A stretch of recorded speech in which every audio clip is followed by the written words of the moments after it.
of Serena Deeb. So I am very excited for that. There's quite a lot to look forward to, actually. On paper, I would say that this looks to be a really good Dynamite.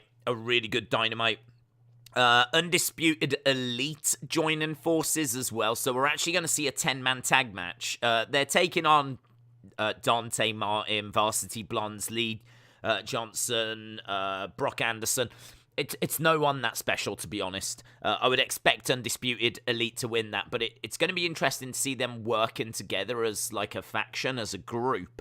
So we're seeing Undisputed Elite for the first time together. Certainly the first time I've seen. I don't know if they've done anything on Dark or Elevation or whatever, but Undisputed Elite working together. We've got Deeb and Shida in the street fight. FTR going up against each other, which I think is going to be a lot of fun. Lance Archer against Wardlow, I am not that bothered by, to be honest. But Wardlow and the Wardlow story, I think, is very good. So even though I'm not that bothered by Lance Archer, I still think should be a fun segment. So that'll be good. Sammy and Scorpio in a ladder match. I mean, ladder matches are always fun, and I much prefer them when it is just one-on-one. I've seen so many times, probably because of Money in the Bank, but I've seen so many multi-person ladder matches that I don't mind those matches, but they do become spot fests. And actually, I don't know if it was the last ladder match I saw, which was like Cody Sammy. That definitely had a few spots in it as well. The referee was holding the ladder so that they could do things off of it. And there was definitely parts of that didn't quite work for me. But there was some impressive moments in there. And I thought the match overall was pretty strong. I thought it was pretty good. But it didn't blow my mind like it did many other people. I think that, I'm hoping that this one, I don't mind if it's got the odds moment in it. You'd like to think there'll be a moment in there. I just don't want it to be overdone. That's always my concern with these kinds of matches, is that just rather than have a really good competitive match and then finish it with a big moment, a nice looking moment, these big moments tend to be all throughout the match. Sometimes we can overdo things. I heard something from Jim Cornette the other day, which I thought was really interesting. And he was saying, when you go to the circus and you saw, a gymnast in the circus, you saw an acrobat. First of all, the first time you saw them do one tumble, it was wow, that's amazing, right? They go up, they do a somersault or something. You go, wow, that's amazing. And then after a while, in order to push it further, someone then does two. And it's wow, that's incredible. And then after a while, someone does three. And you go, wow, that's amazing. Well, by the time you get to the person doing 3 somersaults, the person that now just does one doesn't even get a reaction anymore. Now, because we've started doing 3, the person that's doing 1 just doesn't even, get much of a reaction. People are okay, he's just warming up. So what would have been amazingly impressive in the past now becomes... he's just, don't worry, he'll get to the good stuff in a minute. But not that long ago, what he was doing was amazing.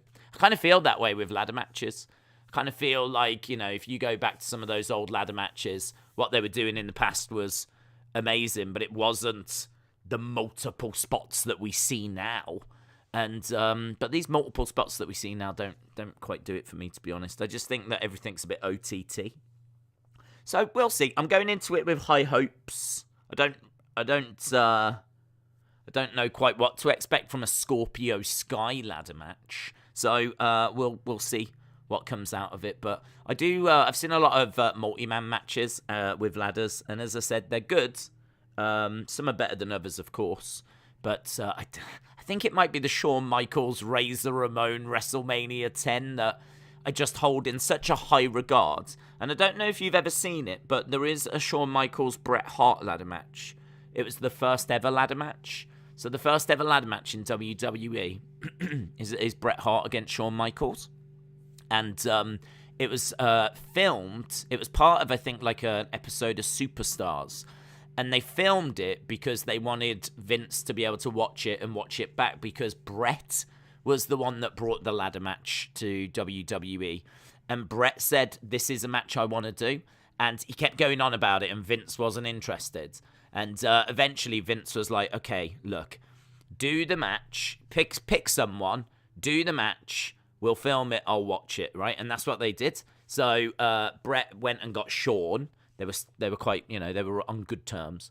And he went and got Shawn. And so Brett against Shawn in a ladder match. Shawn didn't really get it. Shawn didn't really understand how to use the ladder, or, he knew how the match worked, but, he certainly didn't have a match in mind like what we got at WrestleMania 10. So if you get a chance to watch that, it's so interesting, the first ever ladder match. It's on the network, and it's Brett versus Shawn. And Brett spoke about it, about how they filmed it, and he wanted to just show it to Vince. And then Vince liked it, but didn't use it straight away. But he liked it, and eventually it was used in WrestleMania 10, and Brett wasn't even in that match. Lol. So he brought it to WWE, and he wasn't even a part of it. And the one that everyone remembers now is a match that Brett wasn't even a part of. And Brett says that it really annoyed him. Really annoyed him that they did WrestleMania 10 ladder match and he wasn't even in it. And he was the one that brought it to Vince's attention. So just thought that was fun. Wasn't Shawn Razor the first ever? No. There's one, I think it's from 1992, the first ever one. And as I said, it was on, I think, an episode of Superstars. I think it was Superstars. I might be wrong on that. It could have been a house show that was just taped, but I think it was Superstars. But from 92, and it's Brett versus Shawn. Brett is, I think, Intercontinental Champion at that time, and I think that's what they were fighting over. So obviously it must have been before SummerSlam, because he loses that title to the British Bulldog. And then, everyone thinks the first, or not everyone, but a lot of people think the first one is WrestleMania 10, because that one that was done before was not on a pay-per-view, and it wasn't treated as a big deal, and it was literally just done so that Vince could see what it looked like. Just another way that Vince has screwed him. Yeah, just another example. Unbelievable. Well, Brett screwed Brett. Brett screwed Brett, guys, all the way back in 1994. Brett screwed Brett with that, so yeah, anyway, cut a long story short, we'll see how tonight's goes. Hangman has got COVID. He does. Hangman does have COVID, and he said that he won't be on the show tonight. Other news, Inspirations have left Impact and Wrestling. I'm sure you've all seen this news. And, it's really weird. I don't know if anyone's heard any kind of, inside information on this. But it's really strange that they're not... I don't really understand. It's all... They've said they're leaving, and they thank Impact, but... They've said to explore other opportunities, but it's all very vague. So I don't know if someone's come in and offered them an opportunity, like AEW, or I don't think WWE would. I don't think they would. They should, because they've got women's tag titles, and Billie Kay and Peyton Royce are, do you know what I mean, a proper women's tag team. I mean, they're best friends that don't leave each other apart. I mean, it's just a no-brainer that you could keep them as a tag team. So, I mean, they should. And I really like Billie Kay I think Billie Kay's genuinely really funny. So, I'd love to see them go back to WWE, but I don't think they'll go to AEW just because they don't have women's tag titles. And would they separate them? Would they separate them and have them as two solo stars? I don't know. I mean, I would think there's probably better singles wrestlers out there that they've not gone and got yet. So, like Ember Moon. Ember Moon, I think, is really good. They haven't gone and got Ember Moon. Mia Yim, I think, is really good. They haven't gone and got Mia Yim. So it'd be weird for them to reach out and get Billie Kay and Peyton Royce, but I don't know. Or maybe they're going into acting or something. I genuinely don't know. I haven't heard anything. So it's kind of interesting. It's kind of interesting. Inspirations are on a hiatus. They've left wrestling indefinitely, but I don't know why. Jim says, Brett HBK First Ladder, I think it was a Coliseum video exclusive. Oh, didn't know that. I thought it was on Superstars. Who's the better Iconic? Well, I really like Billie Kay. I think she's got a bigger personality than Peyton Royce. And actually, in ring, I don't think there's too much between them. Maybe Peyton is slightly ahead, just a little bit cleaner. But I don't think there's much in it. I think that Billie's personality it puts her over the edge for me. They technically didn't say they retired. They said they were leaving wrestling indefinitely. It's weird, isn't it? I just found it weird. I saw it and I read it and I was expecting them to announce, like, you know, I suppose in a way, you can't, if you're going to a rival wrestling company, you can't really say, like, that you're going there because they might want to keep it a surprise. Do you know what I mean? Like, we know how much AEW like their surprises and, well, wrestling. Let's say wrestling. I mean, WWE do as well. So, you know, maybe they can't announce it. If they were going into acting, again, you know, maybe you don't want to say in case it falls through or something. I feel like they've got something lined up. They must have. You wouldn't leave that job if you didn't, unless there's been budget cuts and they've been asked to go, but then wouldn't Impact announce that they've kind of trimmed the budget, and why would they only cut them? They're the only ones that have gone as far as I know. It feels more like they've left to pursue another opportunity, but they haven't said what the other opportunity is yet, so we'll find out. We'll find out. Peyton is the better wrestler. Billie is the better character. I think Billie is better. She has got a personality, says Austin316. What was that about commentating on the FTR? Anyone know why Punk is commentating on the FTR? I think they're just trying to make it a big deal. Do you know what I mean? Like, CM Punk's going to be out there for it. Make it like seem like this is one that the boys want to watch. This is one that, you know, the locker room's really into. So I'm guessing it's, you know, somewhat along those lines. CM Punk's out there because, like us, this is a match we never thought we would see, and I like the fact that it means something as well. It's the Owen Hart tournament and Foundation tournament, and I like it. I really like it because I think it could have been announced a better way. But I like the fact it matters and they're fighting for something, and I think they'll give it time. I hope they give it time. I'd like time for the ladder match. I'd like time for Dax and Cash. Deeb and Shida I don't think needs much time. It doesn't need half an hour or 20 minutes. I think, 10-minute street fight should be absolutely fine. I mean, it's just going to be like all-out violence, isn't it? They're just going to smash each other with kendo sticks. So I don't think we need 10 minutes of that. Probably go into the crowd for a little bit, come back, someone goes through could they go through the announce table or something? Could they go up the entrance ramp? We'll have to see. But yeah, I think the time should go to the ladder match and hopefully Dax and Cash. It's going to be a great match, says Big T. Tarek said, do you think Finn Balor will join Edge or go to AEW? Well, I mean, he's under contract. I don't know for how long. So I can't see him going to AEW anytime soon. In regards to joining Edge, that's probably more likely. I think that I think this feud is in at the moment could be one of those kinds of feuds where he loses, realizes that he's not where he wants to be, and so if you can't beat him, join him. I think there is a chance of that, and I think Balor joining Edge's faction would be fantastic. I think that would be really, really good. I still think they need a bigger guy. I still think they need, like, you know, a monster. I don't think Damian Priest is a monster. Edge is the legend. Finn Balor is smaller in stature, but he brings legitimacy. You know, because Damian Priest is still quite new to the roster in a way. I know he's been on that main roster for a while. I think he joined around, was it end of 2020, early 2021, but the way that he's been used and the feuds that he's been in, it doesn't feel like he's kicked on.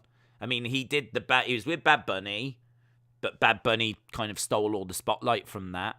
and then went into a United States Championship run.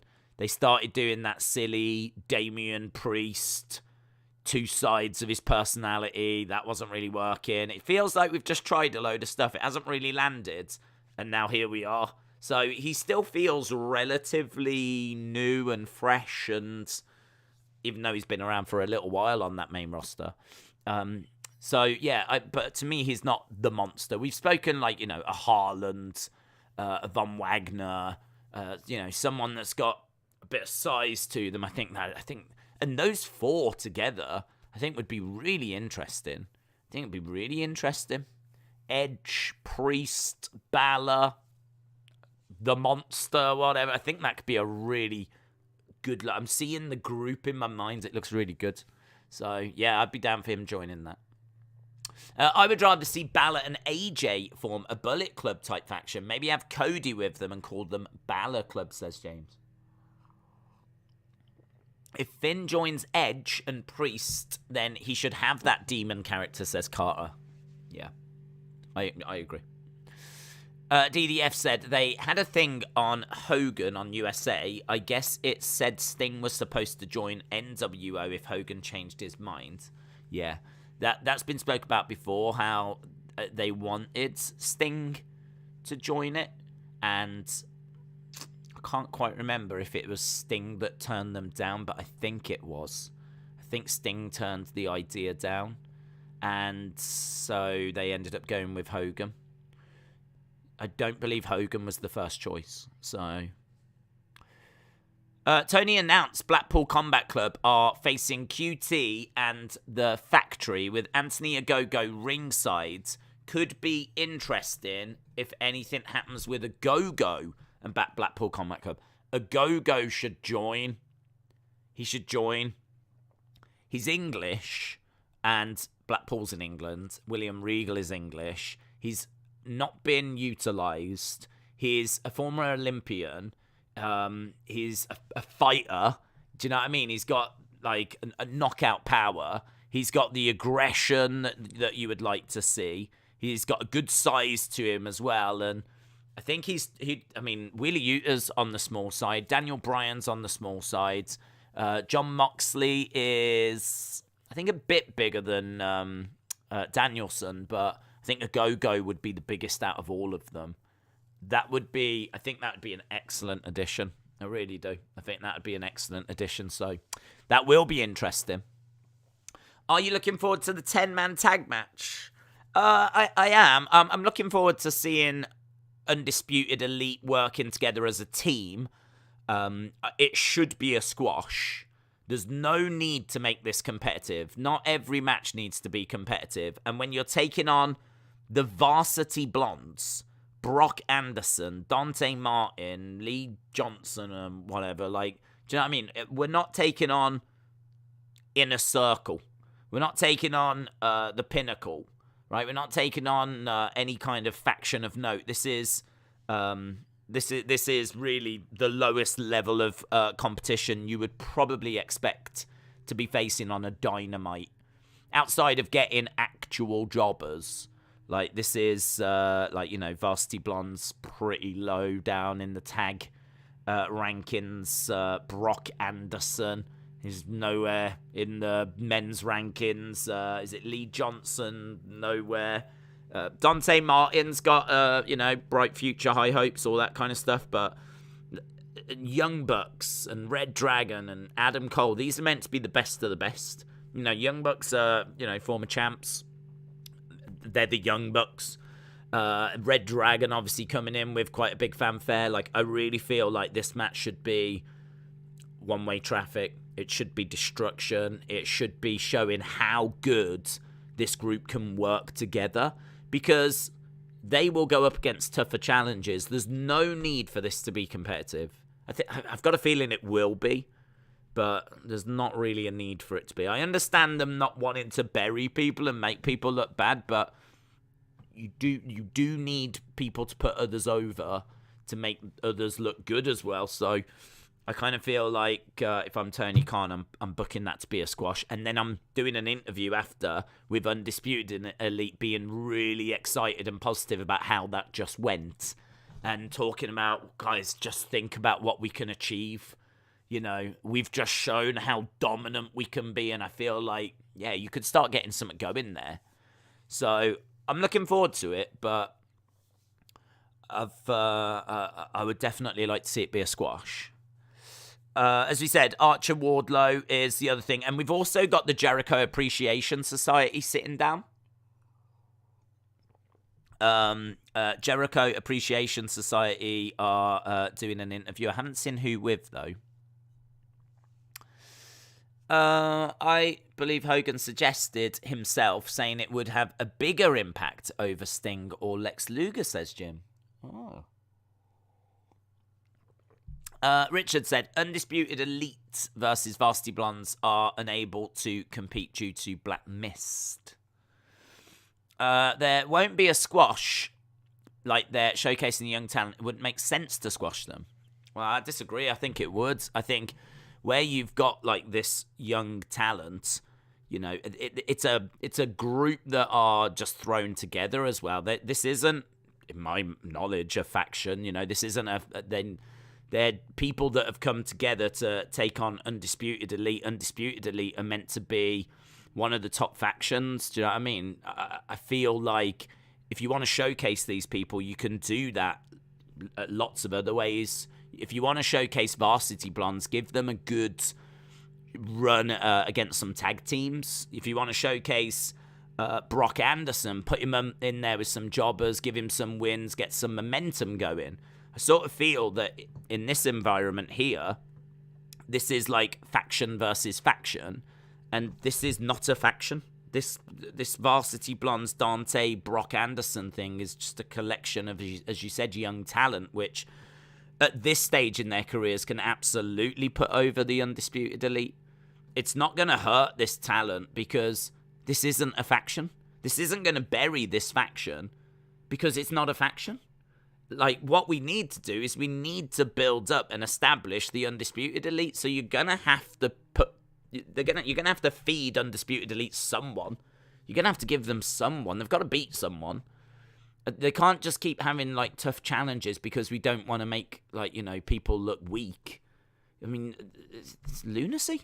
You've got to put people over. So, like, unless you're gonna put Undisputed Elite up against an actual 5 jobbers, which they could have done,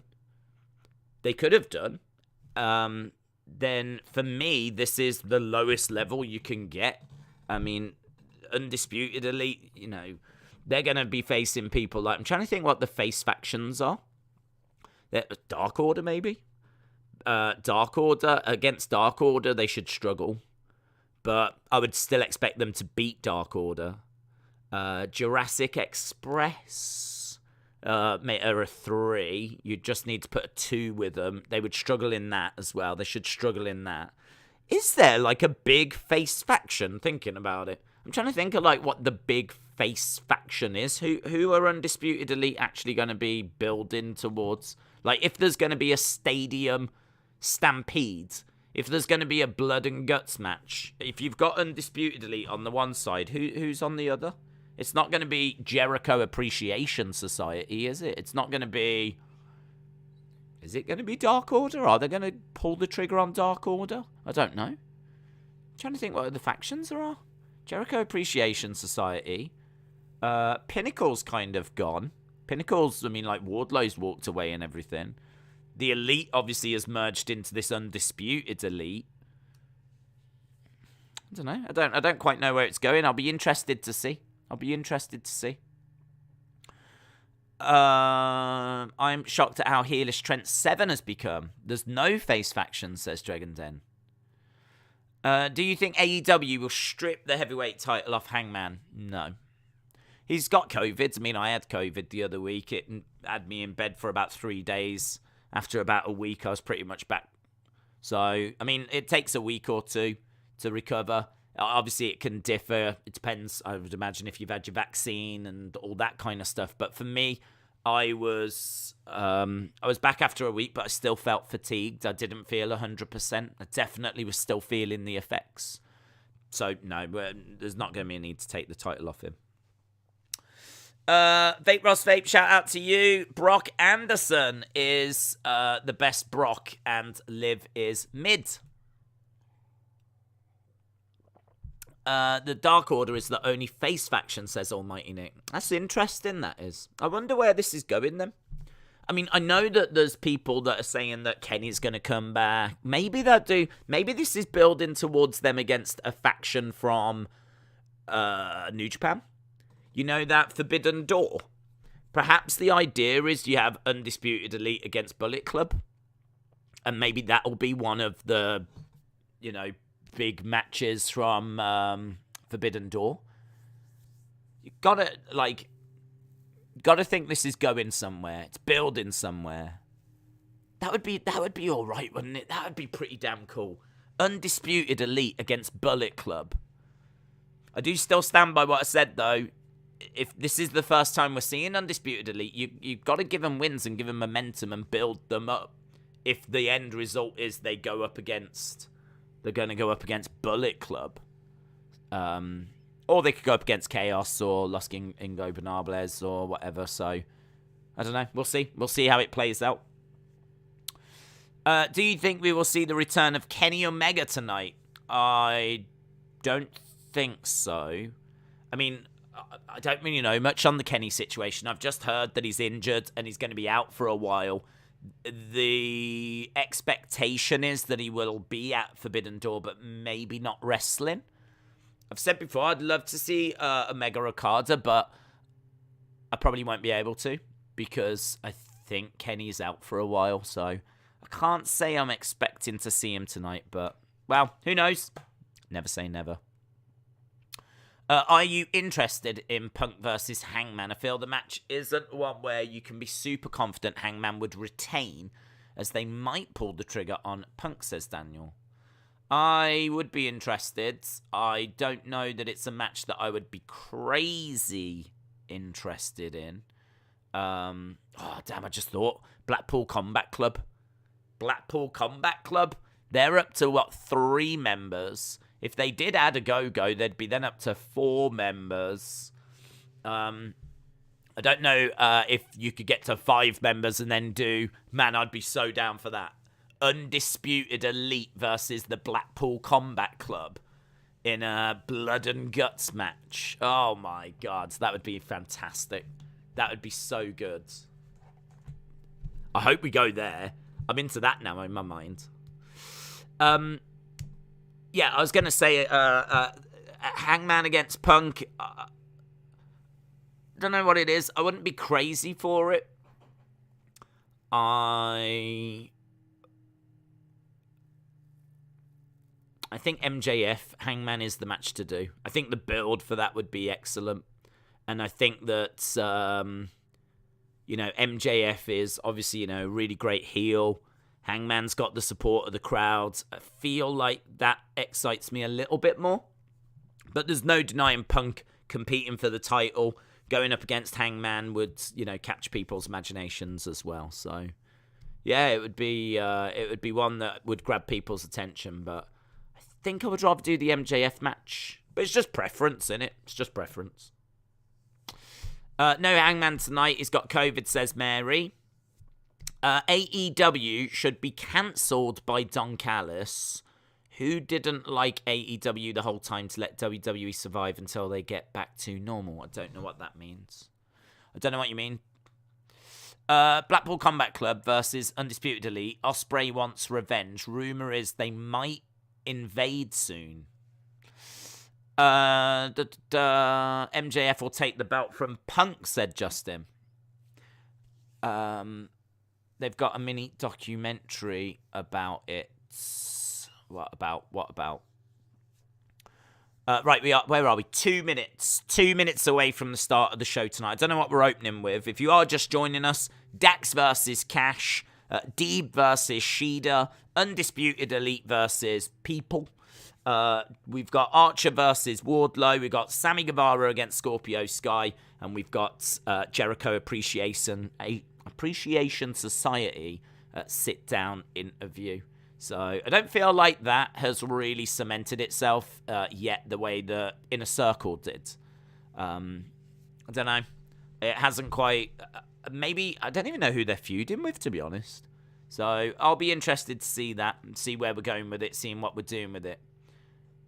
Who are they feuding with? I feel like they are feuding with someone, but I can't think of as to who it is. United Empire, not Undisputed Elite. Oh. Tarek said, what do you... Oh, it's gone. I feel Undisputed Elite versus Elite would have happened if Kenny didn't take time off and could still be in the match. Yeah, maybe. Smitster said, I'm most interested in that FTR match. Lone Star Friend said, let's go Wardlow. Richard said, Brian Cage might get fired by AEW and then go to Impact to save Josh Alexander. What is the plan with NXT streams? Nothing. It's non-planned. That's the plan. Jim said, Blackpool Combat Club against United Empire. I don't know. Is it building that way? Is that something we're going to get at Forbidden Door? Just a thought. Timothy Thatcher could join Blackpool Combat Club. He's got the size, the wrestling, and the violence. He'd be a great fit. He's got that kind of hard hitting, no nonsense. Like his tooth is it missing or chipped? And he looks like a hooligan. He looks. If you told me that was Moxley's brother, I'd be like, yeah. But the way that he wrestles, his like technical style, is like, you know, doesn't look out of place next to like Danielson. That's a great shout. Timothy Thatcher would be a perfect fit for Blackpool Combat Club. Do you think Brock will come back to WWE? Sure, of course. Why don't you stream NXT? Because I need time to do other videos, so something had to give. Good evening. Good evening. Jason, shout out to you. Right, here we go. We are going over to AEW. Oh, CM Punk's coming out. This is a good sign, actually. If Punk's coming out, this means that Dax and Cash could actually open the show, which means they'll get given some time. Dax versus Cash. They haven't announced it. I'm just going to presume it is. Wrestle with Andy. Hello. Hope you're well, buds. Would you like to see Blackpool Combat Club visit Blackpool for a vignette and have a go on the 2P machines? Oh my god, that's my dream. That's amazing. Yes, I want to see them go to Blackpool and then 2P machines. I'm sure you guys have them in America as well. They're the ones where you put like, you know, a nickel in or whatever, a dime or whatever, into the machine. It goes down beep, beep, beep, beep, beep, beep, as the things are doing this. And then it falls onto the platform and then knocks a few off, and the thing's moving, and then it like scrapes some, and it might knock some down, and then you can get whatever gets knocked off, and then you put them back in. Those things. Yes. I need to see John Moxley playing on one of those. They do 10p ones.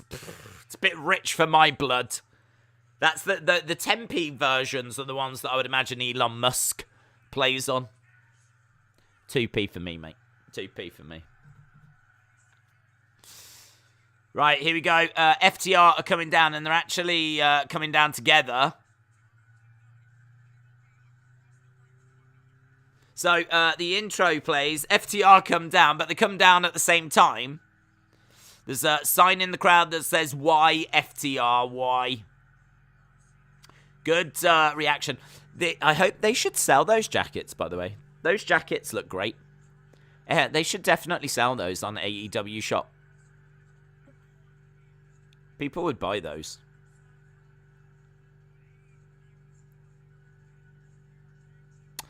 Dax stash looks like it was stolen from the 1890s.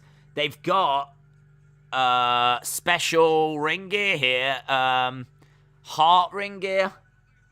Look at that. It looks like they're in the Heart Foundation. That is great. That is really great. The ring gear looks really great. Look at Dax, man. Dax is so focused. This is going to be so good. I love the ring gear. The ring gear is so good. They've got the tights on, the trunks, and it's got the Heart Foundation logo on the back and the name just above. Dax for Dax, Cash for Cash, and it's really smart. Why did the taxi driver get fired? Passengers didn't like it when she went the extra mile. No poll, said Jim. Jim, if you want a poll, there will be a poll. That's how this works.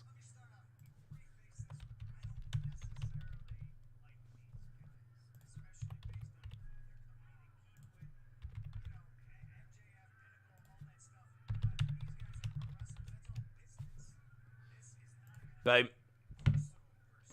Love to see it, says Esteban. Right, we've got Dax down. As Cash goes to kick him in the side of the head. Now he's working the arm. There's a little smile on the face of Dax, who kips up. It's a beautiful kip up. Lovely little roll as well. Takes the leg of Cash. Cash gets the head of Dax. Nice takeover. Again, traps the... Look at this. So quick. So good. Both guys getting back up to their feet. Deep breath there by Cash. It's so good. Puts a hand out. Show respect between them. Handshake. Heart Foundation was one of the best tag teams, says Jason. Richard said Cash will turn on Dax to win with a low blow. Drift Zone, shout out to you. What do you call a zombie musician? A decomposer. Which one is Dax? The moustache. Against the ropes goes Cash. Shoulder tackle. Down goes Dax. Shoulder tackle again. On his feet. Oh, into a headlock. Center of the ring. Against the ropes goes Dax. Went for a hip toss. Nice reversal. Kick by Cash. Pick up, looking for a power slam. Gets it. Takedown. Oh, guys, so good. So fast. It's lovely. It's lovely. Both guys just really trying to get the advantage over the other.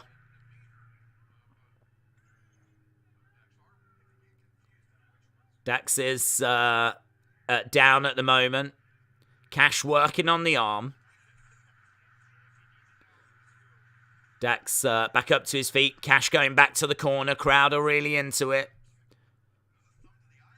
Thumb to the eye and the referee just having a words. Legend Killer, hello. Shout out to you. Do you remember when FTR punched that fan at the Hall of Fame when he tried to attack Brett? I do, yeah.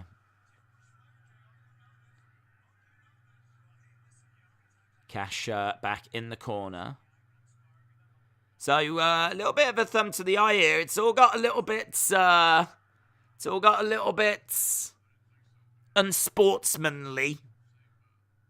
Cash having a word with the referee. Against the ropes. Nice shoulder tackle to the midsection by Cash. Dax down. Winded. Chop coming in. Chop by Cash. Another big chop, and down goes Dax. That one, that chop didn't have a you know, like a nice to it. It was like a thud. Kind of felt like he caught it a little bit wrong, but wrong in a brutal way. Not wrong in a botchy way, wrong in like a brutal way. It didn't have a it was more of a thud. Oh. Dax went down off it. Up on the top. Cash up top. Chop, big chop there by Dax. And again. Dax going up.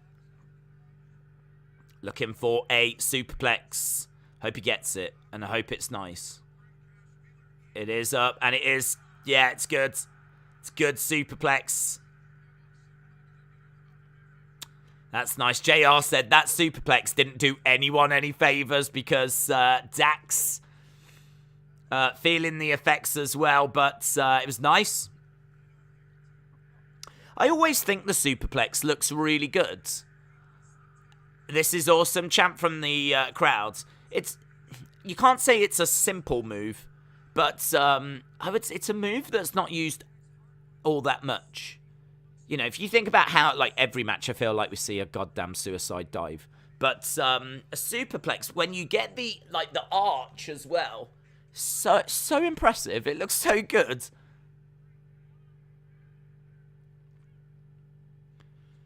Right, we've got Dax on the outside and Cash coming out after him. 10 minutes into this one. Dax's back and knees are so shot. You've got to think it's going to cut FTR's run short eventually. Just saying, trios match still to come later tonight.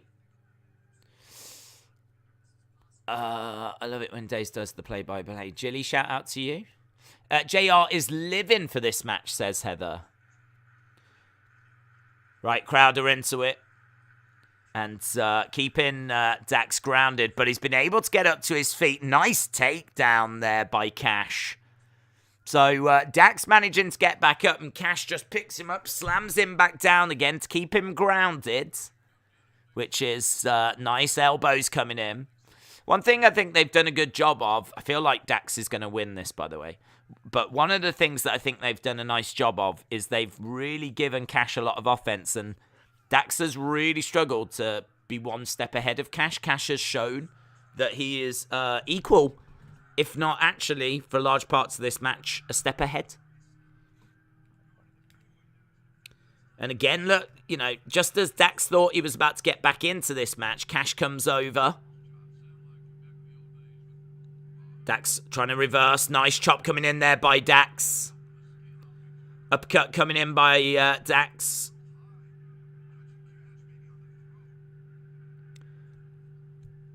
Cash in the corner, about to get reversed. Oh, does the Bret Hart spot. Bret Hart spot by Dax. As Dax is hurled chest first into the corner. Classic Bret Hart. FTR chant by the crowds. Cash back up to his feet, grabbing Dax. Looking for a German. Looks like he's going for a German. Deadlift German. That was lovely. He's held on to it as well, and he's going to go for a second. Suplex City is where we are. 2 in a row. He's keeping hold of him. And here we go. He's looking for a third. Lovely. He's kept hold of him again as well. Suplex City. Suplex City. Can't get it. Reversed by Dax. Dax with a German of his own. And he hits a German on Cash. I am watching on Watch Pro Wrestling, and it's gone to adverts, says Edward. Against the ropes. This is the best picture-in-picture wrestling we've had. Yeah. I didn't even know it had gone picture-in-picture, to be honest. They both cross-body into each other, and both guys are down right now. Referee counting. Counting away as both guys are down in the center of the ring. I feel like the foundation work of this match has been so solid. I would like to see the pace just obviously increasing as we're building towards the finish. Few close finishes. Some, finishing moves of some ilk that result in 2 counts and whatever. And I think, you just ramp up the drama a little bit because the foundation work here has been really good. Nice strikes coming in by Dax. Swing and a miss. Duck underneath by Cash. He's grabbed him. Takedown, roll through by Cash. Oh, reversed. 1, 2. Kick out. Kick out. Picks up Dax. Plants him. 1, 2. And we're actually getting to the close finishes now. Looking for a backslide. He's got him over in the corner. He's going to look to flip over, and he does. Lands on his feet. Good work here by Dax. Bounces Cash off the ropes, but reversed. Hurricanrana 2. Kick out by Dax. Matt, when he bounced him off the ropes there, you thought he would just go straight into the powerbomb. He went for it. But as he goes for that powerbomb, he ends up getting flipped over into a Hurricanrana. Nice. He's got him up. Again, going for it again. It didn't work last time. It does that time. Sit down powerbomb. Oh, leads to a 2. It's a really good match. It's a good match, man. FTR chant from the crowds. Both guys are down. And they're trying to get. I wish the commentators were a bit more, enthused. Instead, they're having to do talking about what's coming up later in the show. 2, nice reversal. Got him up into a pile driver. Nice. Big moment. Gets the pin straight away. 2. Oh, I love the pin. So he hits him in a pile driver. As he's down, he just reaches over, grabs his knee pads, grabs whatever he can and just pulls the leg up. It's all so desperate. It's all so just give me something. Fight Forever chants. AEW Fight Forever, the video game coming this fall. Going up top, we've got Cash. Hayden said, this is wrestling. Both guys going up. Dax going up. Cash is up as well. Slipping in between the legs. Oh, I'll tell you what. The way Cash just knocked Dax off the top there. Dax almost went flying to the outside. He's hung on, though.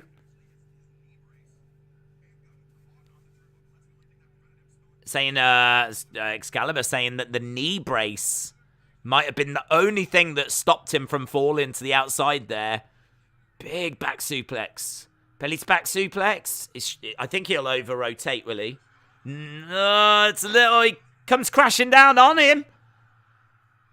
So it looked like he was going for a belly to back suplex, a bit like a German, and but actually as they were in mid-air, Dax rotated round and actually fell on top of Cash. It didn't really look that great, to be honest, but it's a big spot, and the crowd into it, applauding. Against the ropes goes Dax. Oh, again, another moment that just felt a little clunky. He kind of hurled himself at Cash, and they kind of got caught by the ropes. There's a moment there where you're not quite sure how it's going to go, and they end up falling through the ropes, which was good. That could have easily been a moment where they went against the ropes. They couldn't quite get through them. They have to, put them down or, try and find a way out of it. But they go to the outsides. We're up to 8. 9. Both guys back into the ring. So, 9. Almost a double count out. 17 minutes gone.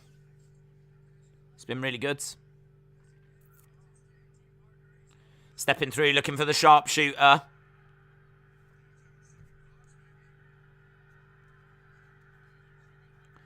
Looking for that sharpshooter, Dax. He's got Cash down in the middle of the ring.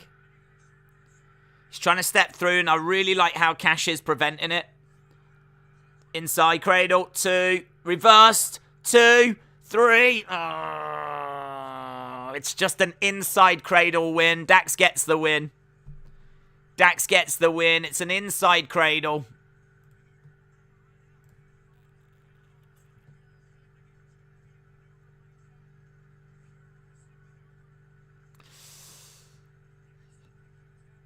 What's the end of Owen Brett? What's the end of Owen Brett?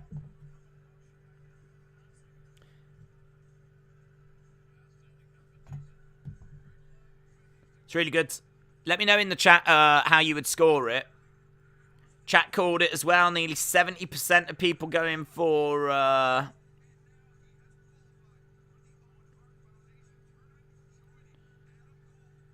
going for the win. I'm just on WWE Network, so I want to watch the end of Owen and Bret Hart at WrestleMania 10.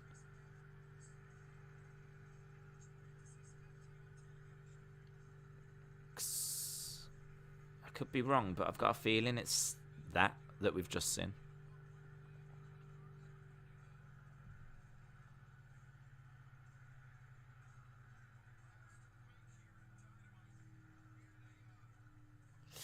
Dun dun dun dun dun dun dun dun dun. It's good.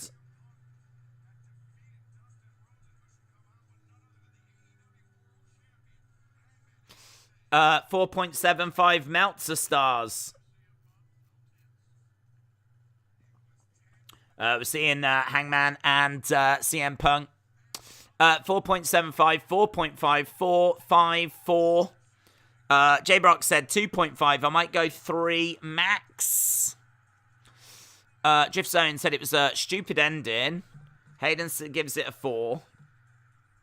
Oh, here's CM Punk. What's CM Punk doing here?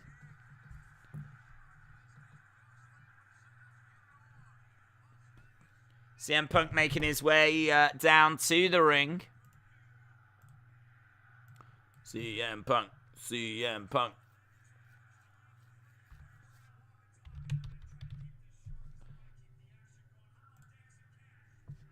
CM Punk said, how about Dax and Cash? He wants to keep this short, keep the action going.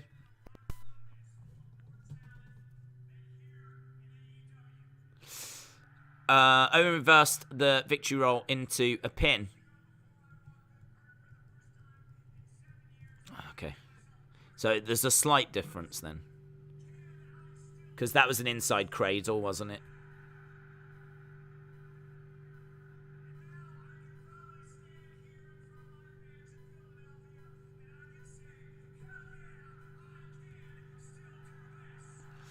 CM Punk says he can still do this. I'm a fan of Adam Page.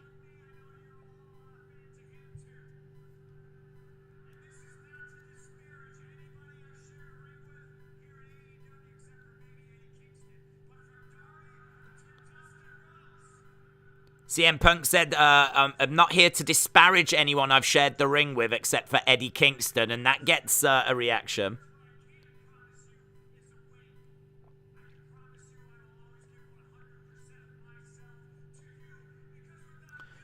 So, Double or Nothing, it's been announced that they are doing Hangman CM Punk.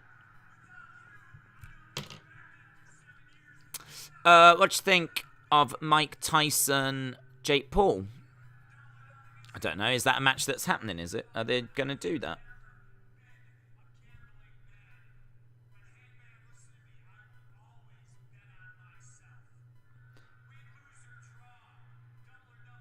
Jake Paul confirms talks with Mike Tyson. It'll probably be an exhibition, though, won't it?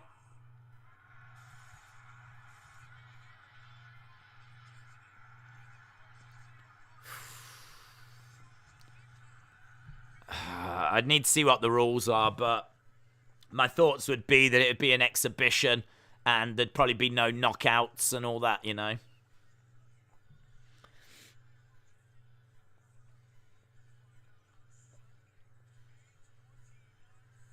He looked good against Roy Jones Jr. when we last saw him, Mike Tyson.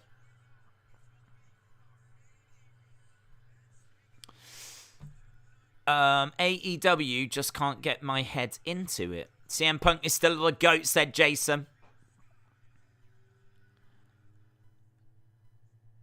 Okay, here's Dan Lambert and Scorpio Sky. I would give Dax and Cash about a 4. Yep, I thought it was really, really good. They gave it time. I wanted them to give it time. I hope they were going to give it time. So for them to put it out there as the first match, I think is brilliant. And they gave it time, and I think that's brilliant. And they absolutely delivered. The reversal, my first reaction was like, isn't that the same finish as WrestleMania 10? But it is I'm sure it is a reversal at the end of WrestleMania 10, but I think it's slightly different, so I think it just maybe protects them, like you got me but only just type thing.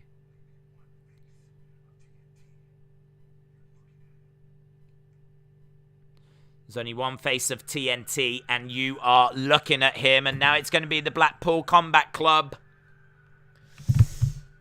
Jake Paul only goes Broadway against older boxers. It's his gimmick. BCC versus... Now, this was... I don't know what this is. This was announced after, I think, I started streaming. It is Blackpool Combat Club against QT Marshall, Aaron Solo, and Nick Camarato. QT Solo Camarato. There we go. That's long, innit? That's what she said. Tyson can't fight anymore. He said he will not be in the ring. He is starting to have memory issues and cognitive issues. He did well against Roy Jones Jr. Roy Jones Jr., though, is old. But he did look good in that fight.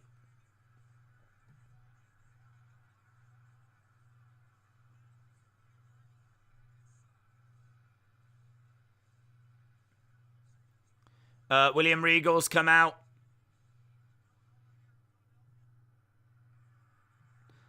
Jake Paul in talks with Mike Tyson for a fight worth $200 million and predicts 4 million pay-per-view buys and slams Tommy Fury in the process. Jake Paul has revealed he's in talks to fight Mike Tyson and has slammed Tommy Fury as embarrassing. Moxley making his way down. Yeah, it'd be huge. I mean, it would be huge. It could be 3 to 4 million. Mike, like you said, if you're watching this, make the fight happen. It would be incredible.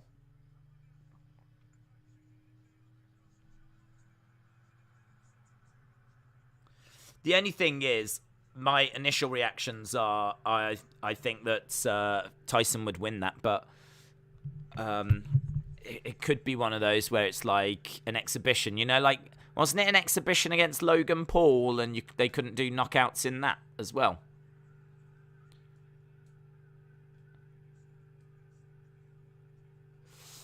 It's official at Double or Nothing. Adam Page against CM Punk.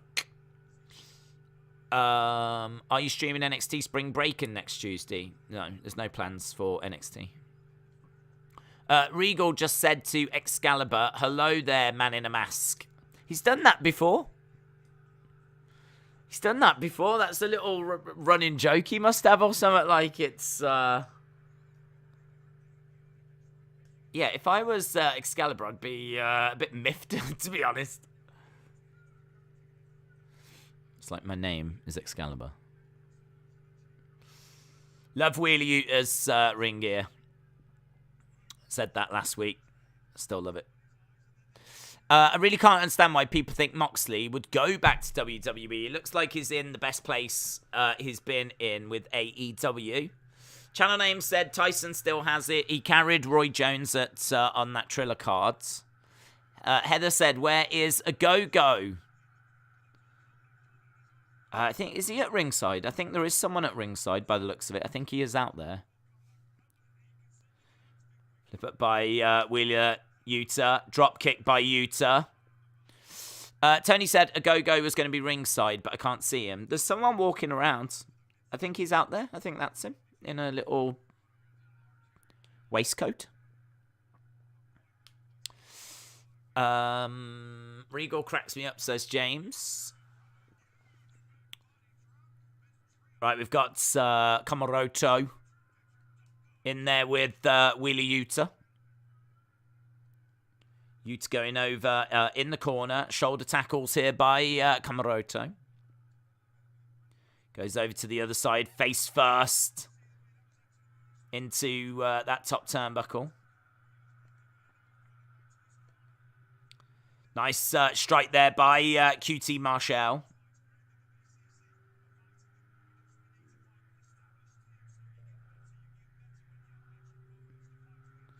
Nice chop coming in by Wheeler Yuta, who's fighting back.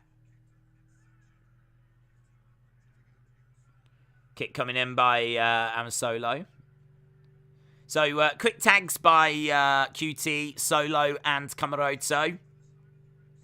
Keeping Wheeler Yuta in there and away from his corner.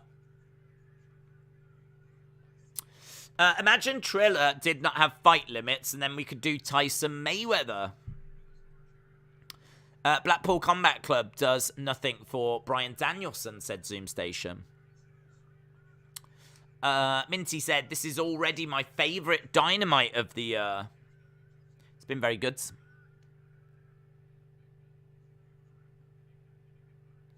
Here's Kamaroto. In comes QT. Boos for QT.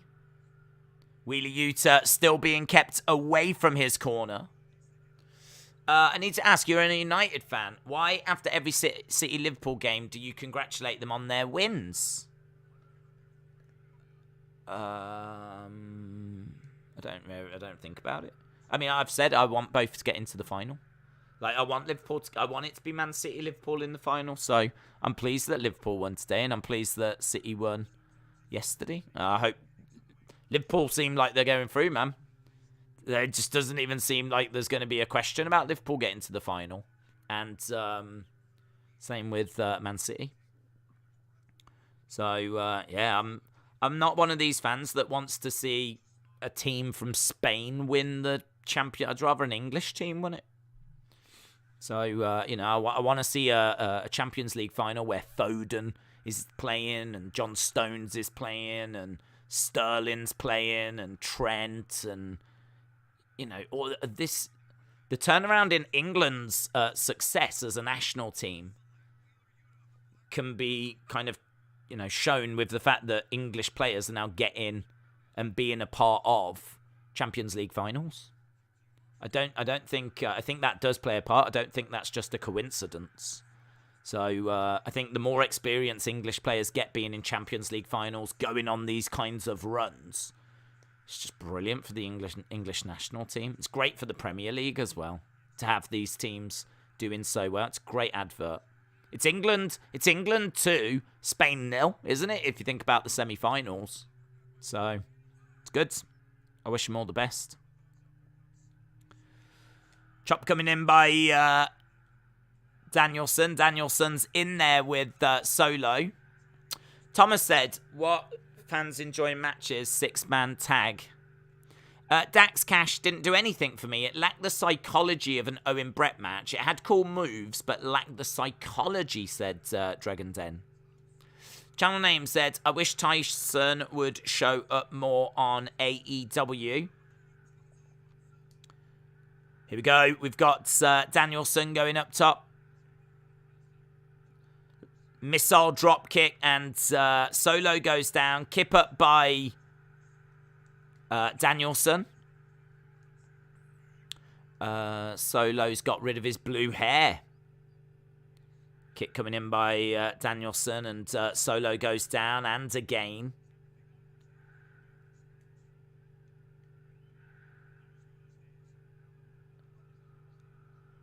Backing up, kick coming in, roll up, by Solo. I tell you, the crowd are really into this. How do you look for Will Smith in Snow? Follow the Fresh Prince. Ryan, shout out to you. As a United fan, I could never give a reason to root for either of those teams. My loyalty is to United, not the Premier League. I want my rivals to have as little success as possible. Well, I mean, look, you can take that mentality, but isn't everyone a rival? I mean, if Real Madrid win, is that not just extending their lead over United anyway? Real Madrid have won the Champions League how many times? I mean, like, I've got no desire to see them win it and extend their lead again. You can make an argument for Villarreal being like the fairy tale story. But that means that the Champions League goes to Spain and it belongs to a Spanish team. Like, I'd rather it come to England. I just see it, well, I see it, every team as being a rival of United. You know, Man United have won the Champions League or the European Cup 3 times. I think if Villarreal were to win it, that would be, you know, once for them. If Man City win it, that would be once for them as well. If Liverpool win it, I think it takes them to 7. So I must admit, if we get to a final, I'd probably be back in Man City. But I've got no desire to be supporting Real Madrid. There's no need for me to support Real Madrid. Got standing guillotine here by Wheeler Yuta. Wheeler Yuta with a guillotine on. Getting picked up round the back. Headlock applied by Wheeler Yuta on Kamaroto. Elbows coming into the side of the head. Kamaroto's got him. Why does he just drop back? Drop back into a Samoan drop. Elbows coming into the side of the head. And now we've got everyone coming back in as Danielson grabs Solo and Moxley grabs QT. 1, 2, 3. And Blackpool Combat Club get the win. I would like Kamaroto to join Blackpool Combat Club, says David. Haven't seen a lot of match wrestling. It's mostly power, muscles, wrestling, and high flying. Tyler said, I don't want to see Real win another one, but it's better than Liverpool or City. Well, we'll agree to disagree on that one. I think there's benefits to Man City or Liverpool getting it. If I was to choose, I would support City. They've never won the Champions League, so I think for their fans, it would be nice for their fans to actually win the Champions League. And in regards to United, they're still behind United. United have won it 3 times. Man City will have won it once. And the experience for all those England players, I just think it's just an ongoing advantage for the English national team. Here's Ruby Soho, Tony Storm. We've got Jamie Hayter and Britt Baker. Is this going to be a tag match?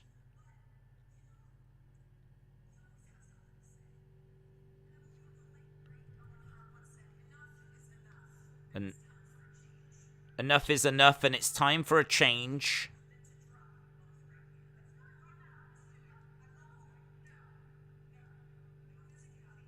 Britt says no physicality. I like Britt's shirt. Britt's got like an extra large t-shirt of Dr. Britt Baker. It looks good. Coming up tonight, we've got the Jericho Appreciation Society. What are your thoughts on Ruby Soho? Does not deserve a run. She does not deserve a run. What, with the belt? She needs a bit of momentum. I feel like she needs a bit of a character as well. I really liked her runaway kind of vibe. Do you remember, I don't know if you ever saw those vignettes that she put out on social media where she was like in New York. And didn't she go to like a petrol station as well? And there was just like They were just like interesting little videos. And it kind of fleshed out her character a little bit. Now, there's just none of that. Just seems to have just abandoned everything. Like, don't even see her all that much. So, I think it'd be good if we could give her some wins, give her some momentum, give her some kind of identity as well. But then, yeah, I don't have a problem with her having a little title run. I don't know how over she is. This is part of the problem. I don't think she's massively over. I think Britt's the most over. And then I think people really like Thunder because of the Thunder-Britt match. Thunder's very active on social media as well, so I think she's won a lot of fans on social media. But I don't think her title run so far is... I said before, I didn't think the time was right for her to be champion because there was something not right. Her matches recently have not been to her usual standard. And... I don't know if it was an injury or what it was. We've spoken about it before, but something just doesn't feel quite right.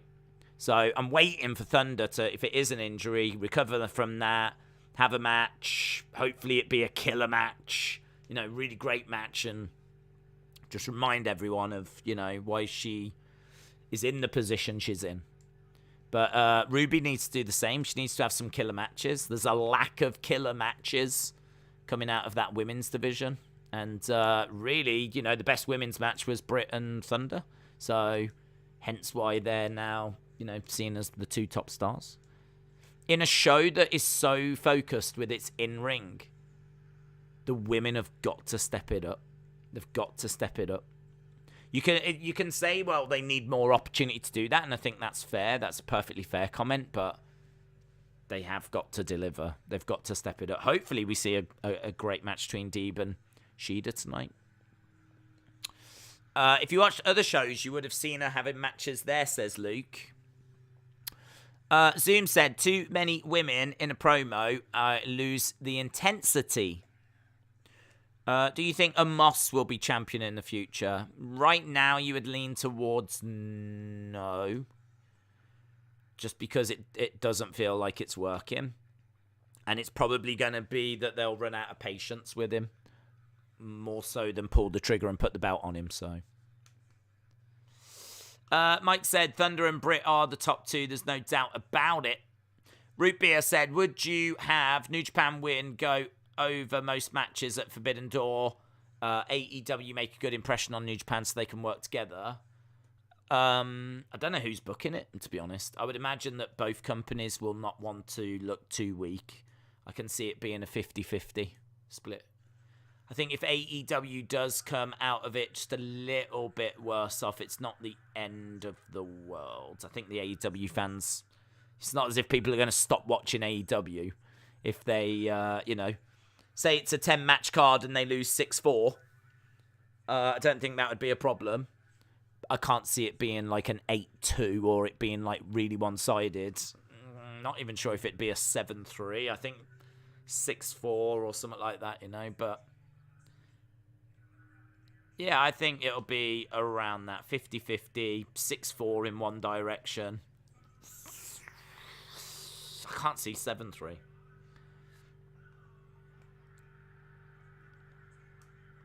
We've got Powerhouse Hobbs and we got Ricky Starks.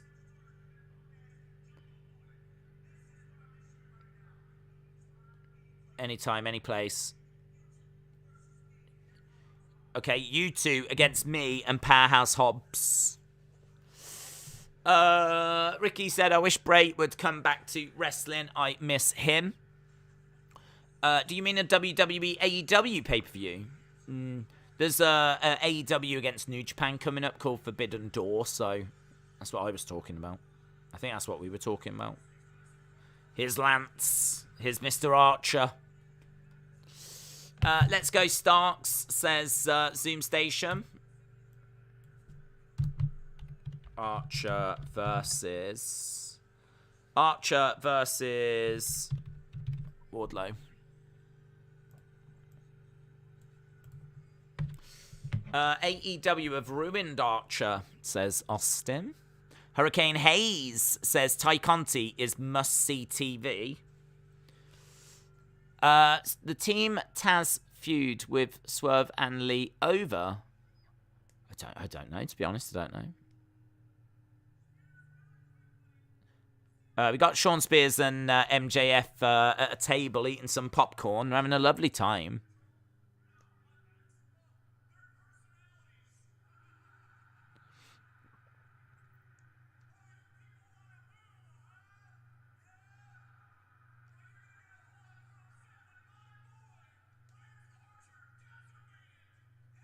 You lot want to boo? Well, you're going to be upset when my boy decimates Wardlow.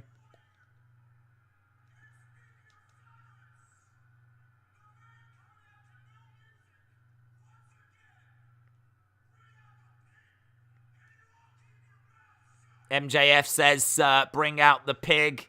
So, Wardlow going to make his way out to no music and is handcuffed again.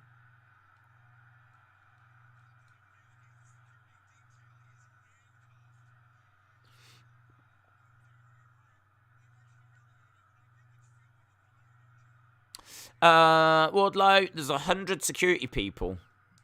Wardlow looks good, says Lone Star Friends. Vape Ross Vape said, I live in Philly and MJF is right. NXT used 24 different women on the show last night with matches and backstage segments.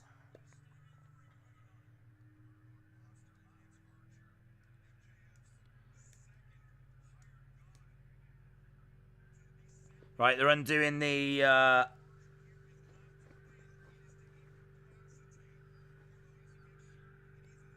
What I don't understand, right, is MJF can do anything, apparently. This is why he's handcuffed.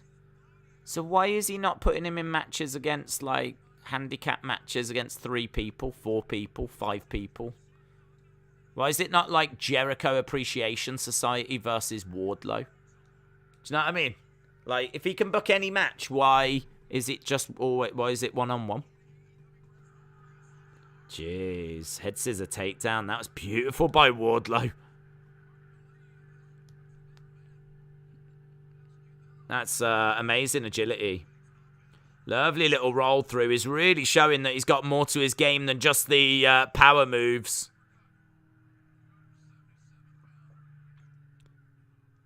Yeah, that was great.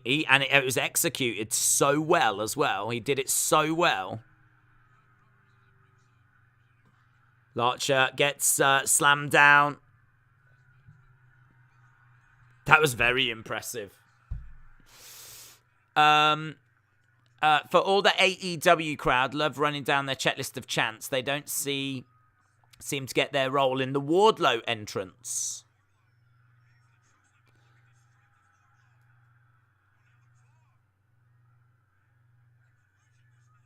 Duck underneath. Double clothesline and both go down. Keep Archer strong. See how long the match goes, says Scam Lightly. Mass Chief said, I love the matches, but the MJF storyline feels put together with a little thought. Both fighters, both guys on their feet. Wardlow feels super over. I'll say that.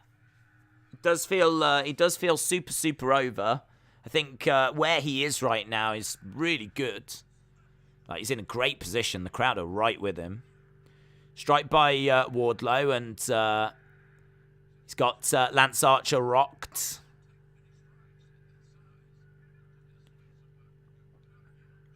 Big boot coming in by Archer. Strike by Archer. Life of Daz, shout out to you. Hope all is good. Enjoying AEW, said Life of Daz. Walking on that top rope. Comes crashing down.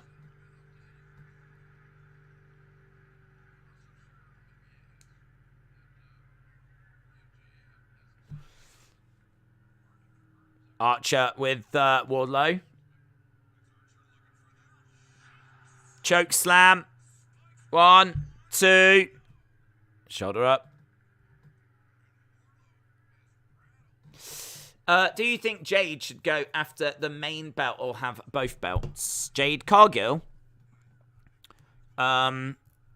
I think eventually she should be going after the main belt, yes, but she's still very, very green. I believe she's being trained by Danielson. It's probably going to take her time to, get somewhere, but I think the Jade Cargill we see now is an improvement on the Jade Cargill we first saw. Oh, just a 2. Really strong first half, says Esteban. Archer up is in control at the moment. Backs Wardlow back into the corner. He's got him up on the top turnbuckle. Strike coming into the side of the head. Elbows to the side of the head. Big shot there by Archer. He's going to look for a big superplex. Strikes across the back. And again, headbutt by Wardlow.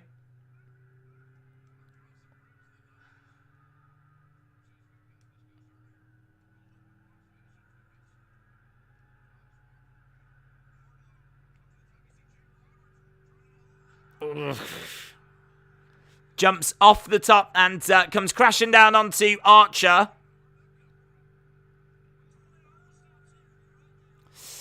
Are you a fan of the Good Brothers? Their contracts are coming up. I think they're going to AEW with Jay White's Bullet Club. Do you think they'll be at Forbidden Door?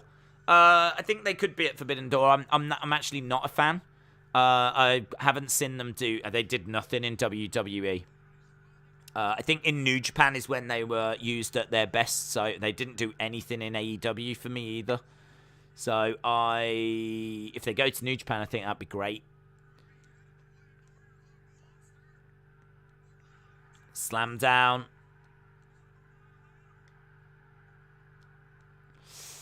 Life Dad said, I see DAZN and WWE are working together. Yeah, they're doing stuff for the Serrano-Taylor fight, aren't they? So, it's good. Wardlow, again, picking up. Slams down Archer. Again, he's going for a second. Picks him up. He's going to go for another power bomb. 1, 2, 3. Wardlow wins.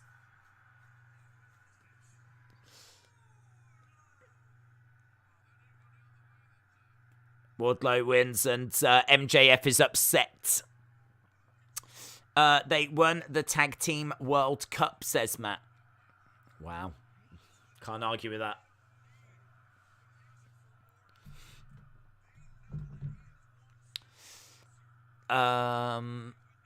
They didn't do anything in WWE is not a point to make. Well, I'm being asked if I like them. My point is, when I watched them in WWE, they didn't do anything. They weren't engaging. They weren't interesting. They were part of the OC. I thought that faction was rubbish. Then I saw him again in AEW as a part of, they joined up with the Bucks and everything, and I thought they were rubbish there as well. They didn't entertain me in AEW. They didn't entertain me in WWE. I don't know if they're doing good stuff in Impact, but as I said, I think the best they were is when they were in Bullet Club with New Japan. That just felt like the right place for them to be. So if they go back there, I think that would be probably the best place for them. It's the best place I saw them. Minty said, this is an all-time Dynamite. Daniel said, Wardlow back on the indies, done a standing shooting star press. He has lots of high-flying moves. He said in multiple times of interviews his idol in wrestling was Jeff Hardy. Archer was fed to Wardlow like meat, says Scam Lightly. TG said, excited for the ladder match. Right, we are at commercial break right now, and we're about 8 minutes away from the halftime score. So, we've had Dax against Cash. I thought it was very good. We've had... we haven't had Undisputed Elite. We've had Archer Wardlow. I thought it was all right. Thought it did its job. I thought Wardlow had some real incredible moments in there, certainly at the start. We've had the Blackpool Combat Club. You've still got quite a bit to go here, you know. Deeb against Shida, Undisputed Elite, and the ladder match, and the sit-down interview with Jericho Appreciation Society. So, plenty on the way. Bullet Club. Good Brothers are back in Bullet Club on Impact with Jay White and Chris Bay. Harry said Sammy Scorpio is going to be a 5-star match. Dragon then said Days hates Jades. Cargill. I don't hate Jade Cargill. Richard said Adam Cole may turn on Undisputed Elite to join Bullet Club. Didn't you do a watch-along for Impact Slammiversary last year? God, I have no idea. We did a watch-along one. We've done a couple of Impact watch-alongs. We did one when it was Tessa about to win the World Championship. There's quite a bit of buzz around would she, wouldn't she. And then we did one when Kenny went over and we wondered if there was going to be an invasion of AEW. Those are the 2 times I think I've done them, so I couldn't tell you if it was a Slammiversary or whatever. There's probably a good chance that it was.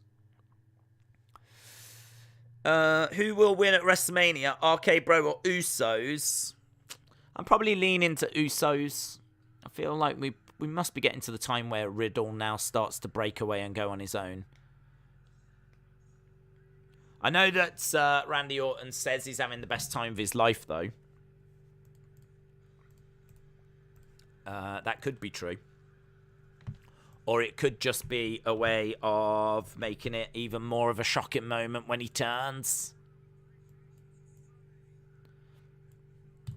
Here's Jess. Will Jade be on the show? She's not announced. They might do a little interview thing with her. Pete said Carl Anderson is one of the most underrated wrestlers. Watch his match against Okada in the 2012 G1 final for proof.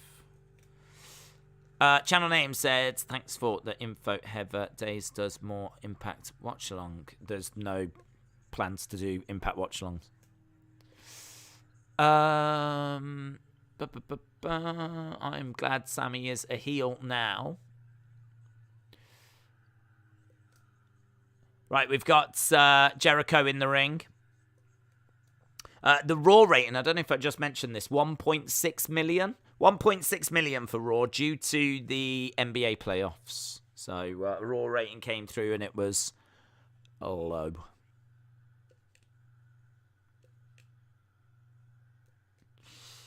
Right.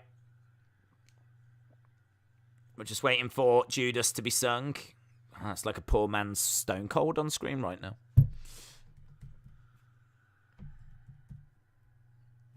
I still don't get this. I don't understand why, like, it's meant to be a heel.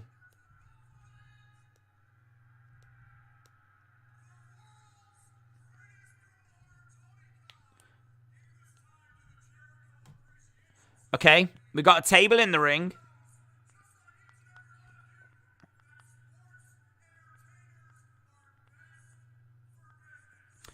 Sports entertainers are best for business. Jericho applauding.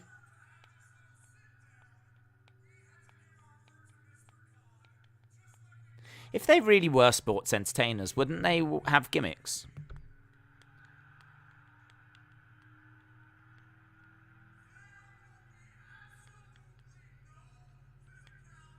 Wouldn't it be funny if they were wearing, like,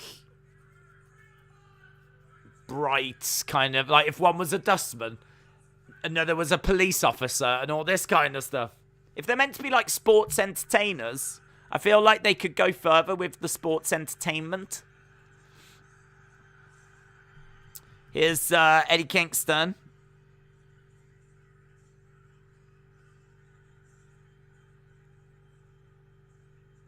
Eddie Kingston coming down with Santana and Ortiz. Heather said they are heels, but they're still over with the fans. Don't ask me. A play on the WWE Universe. I love it, says Tyler. The AEW Galaxy. Chairs get thrown out the ring.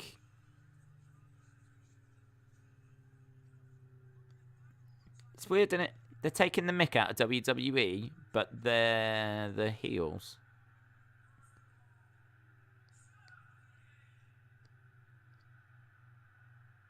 Eddie Chance.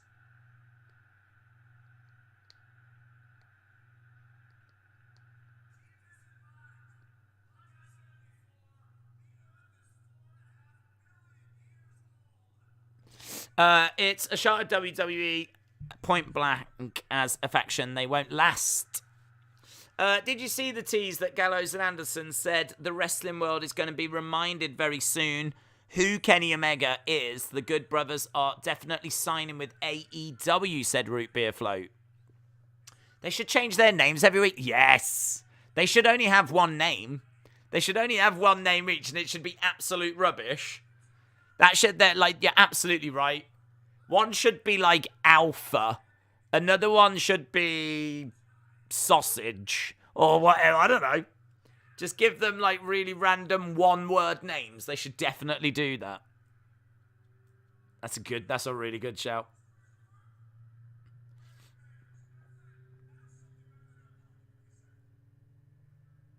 I also think that 2.0 should be wearing, do you know that thing that they wanted FTR to wear in WWE? Do you remember the big clock and the wacky attire? They should definitely put 2.0 in something like that. I do really think you could turn the sports entertainment up in Jericho Appreciation Society.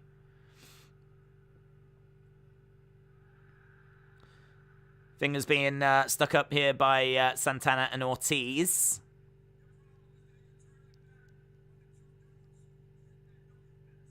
Problem is, you turned your back on the two dudes that know you best.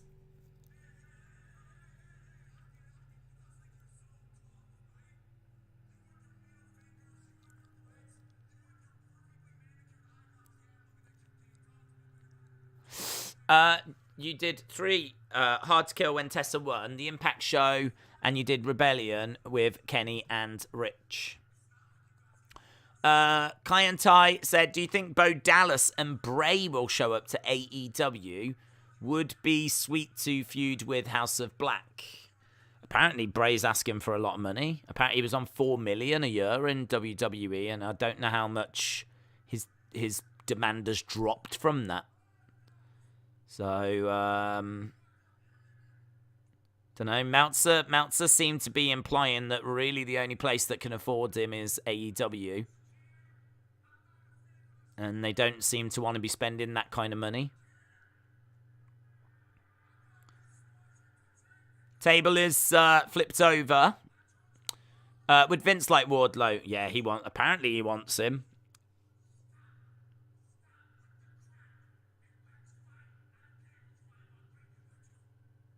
Eddie Kingston says, I don't care if it's 5-on-3. Let's go.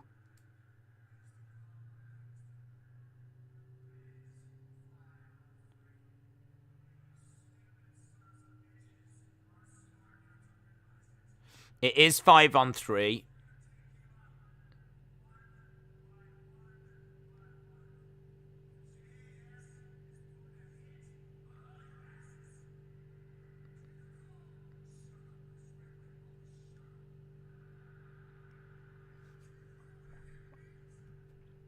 Lucha Bros are going to come out, says Tahil. Let him in said, this is dragging a little bit. Kingston says, do you know what a hit is? When you say hit in my world, you end things.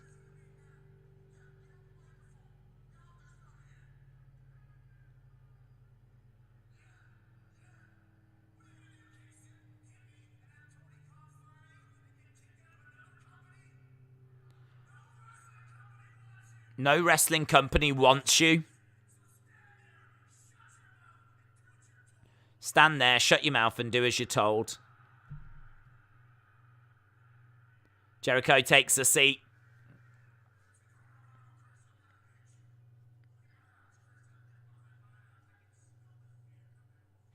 That word is getting old. Is it me, or is Jake Hager never had a decent run in AEW? He's just a sidekick. He is a sidekick. Yeah, I mean, they did that MMA fight, didn't they? But I can't remember him having much of a run. I just remember him picking up wins, and they were sort of building a story, and then it got abandoned.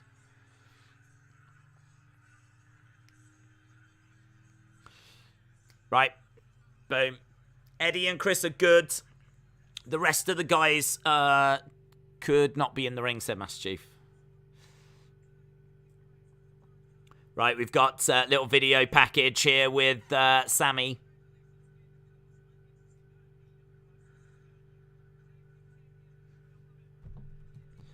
Congratulations, kid. You're the most uninteresting person on the roster since you got here.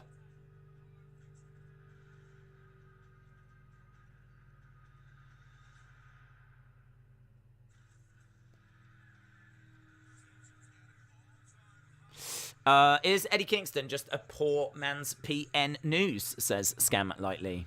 People putting in their halftime scores. Do it. Yeah, do it. Put in your halftime scores. Do your... I don't think we're actually at a commercial break. I mean, we're just seeing the commentators right now. But you might as well fire them in. There's no match that's started yet. Coming up next is going to be the Philly Street Fight. Serena Deeb taking on Hikaru Shida. When was the last time Hager wrestled a singles match? Seems like a long time ago. Couldn't tell you. Shida is going to beat Deeb. She probably is, in all fairness. She got... Deeb kind of chased her out of AEW for a little bit.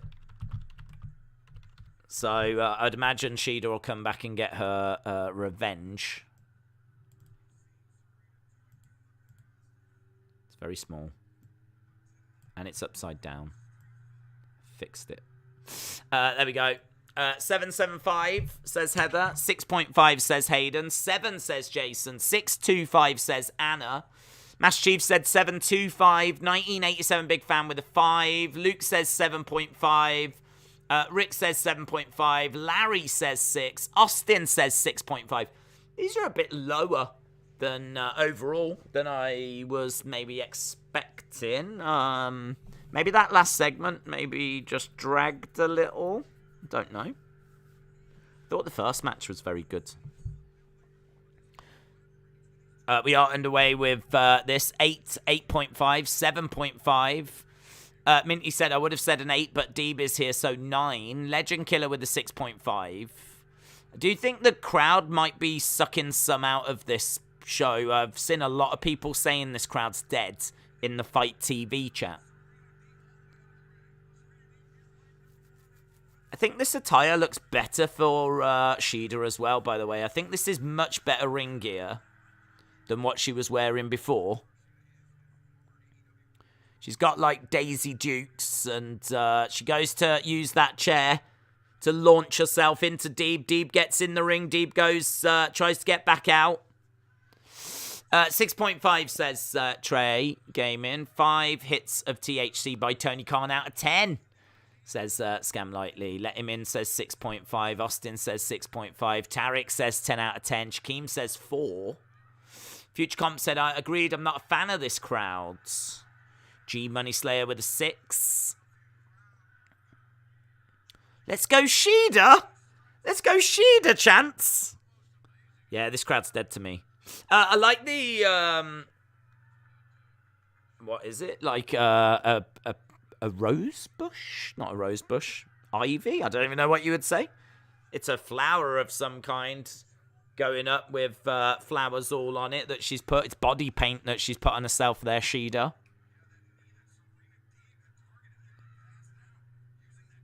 I like this look for her.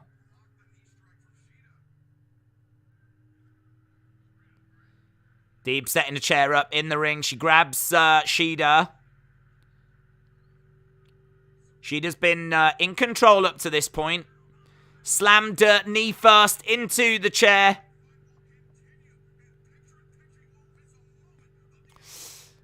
Let's go Shida, says James. Come on, Serena Deeb, said Legend Killer. Cherry Blossom. Is that what it is? Cherry Blossom. Pfft, do you know, I'd never have got that. Cherry Blossom. Well, she's got cherry blossom all over her. Looks good. That'll look great on a figure. Imagine that as a figure. That'd look really good. If Vince does get Wardlow, it'll be a huge star, like world champion level. Rick said, let's go Deeb. Zoom Station said, I wish there was more punching and less spots.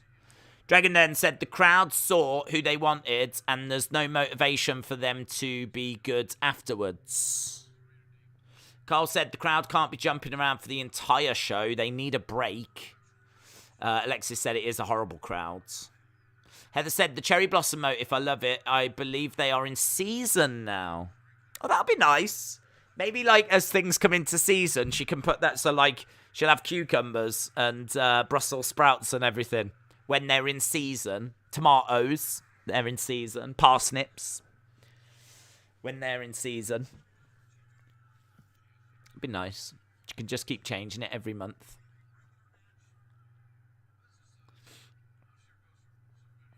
Kicks coming in by Deeb. Let's go Shida is the chant as Deeb gets a figure 4 on the ropes. It's quite nice. Strikes coming in by Shida. Nice selling by Shida. Nice selling. Yeah. Oh, look at that. I really like the close-up on the knee where you can see she's like kicking at the side of the leg. That was nice by Deeb. Strikes coming into the legs here by Shida. Deeb stomping. Ugh, look at her stomping on the shoulder there. Man, she was proper laying them in there, Deeb. Shida on the edge of the ring as Deeb goes into the railing.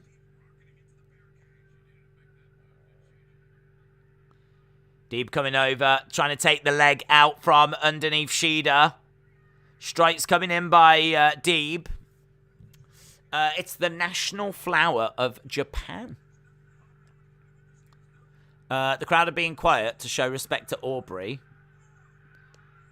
Chair shot as Shida's leg is tangled up in the apron. And chair shots by Deeb were looking good. Do you know, I didn't even notice that Aubrey was out there. Didn't even notice. Deeb on a chair, smile on her face, just sat in the middle of the ring.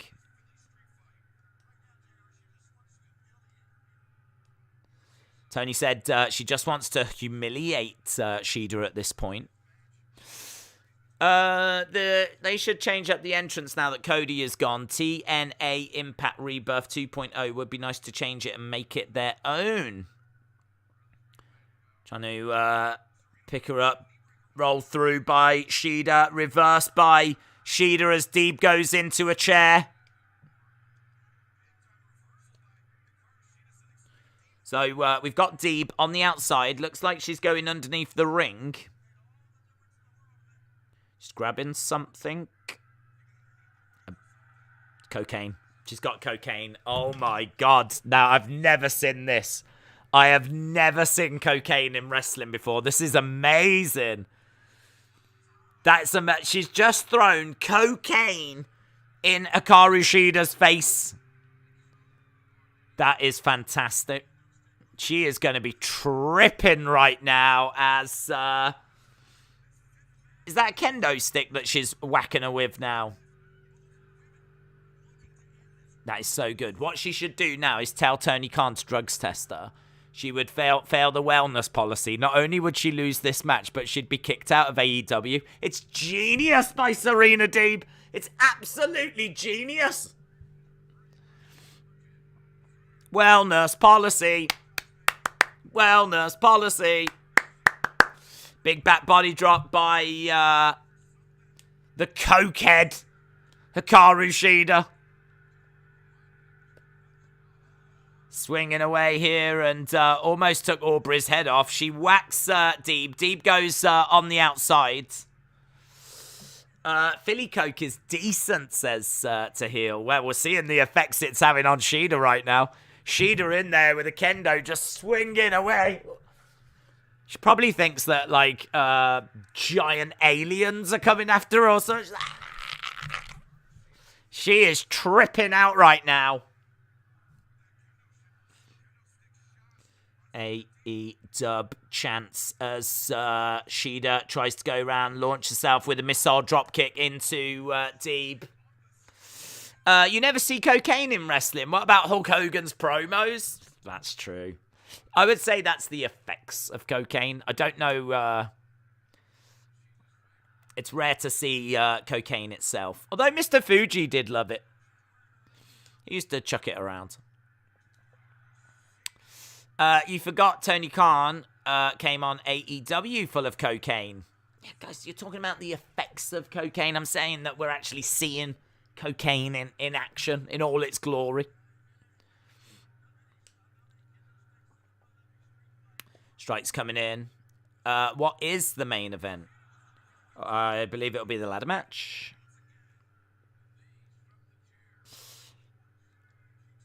Shida down. Deeb trying to get the chair over the leg of Shida. Now she's going to go up top.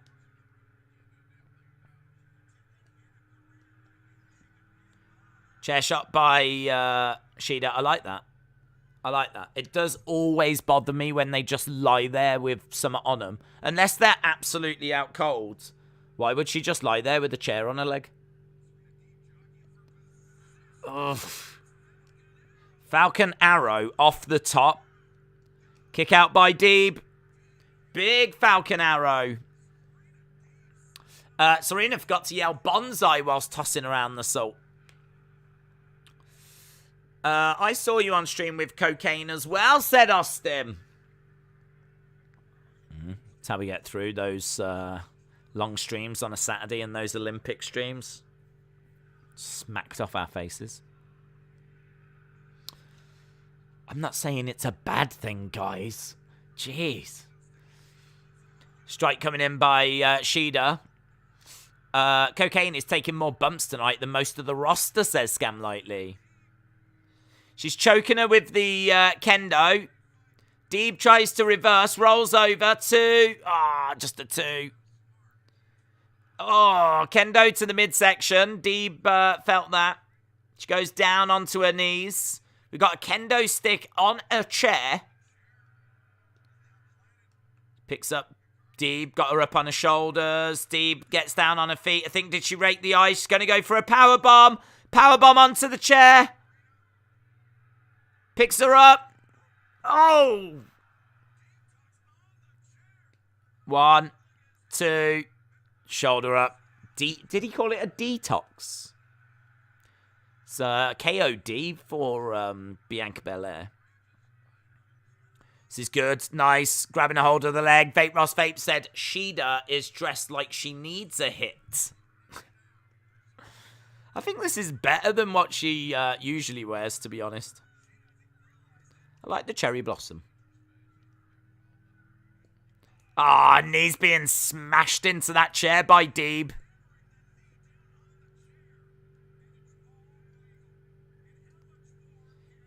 How much more? She's going for a cloverleaf. Texas cloverleaf. Very nice. Texas cloverleaf by Deeb. Shida taps. Deeb wins. No way. No way. I 100% thought Shida was winning that. No way did I think Deeb was picking up the win. No way. Thunder Rosa watching. I can't believe it. Yes. She owned her. She killed her. She made her humble. She threw cocaine in her face, then beat her up. I tell you what, she's been caught, though. You can see the swelling on her face. There's a swelling that's coming out. I don't know what's happened there, but she's been hit with something. I don't know if it was a stray leg or something, but you can see as she's, like, celebrating. Something's, like, starting to come out here. Shida is finished. Darn it, Shida. They're doing Shida wrong. Yeah, but more importantly, they're doing Deeb right. Deeb humbled her. I make you humble. She did. We like to forget about this match. We'll never forget about this match. That's amazing. I really didn't expect Deeb to win that match, so I'm impressed.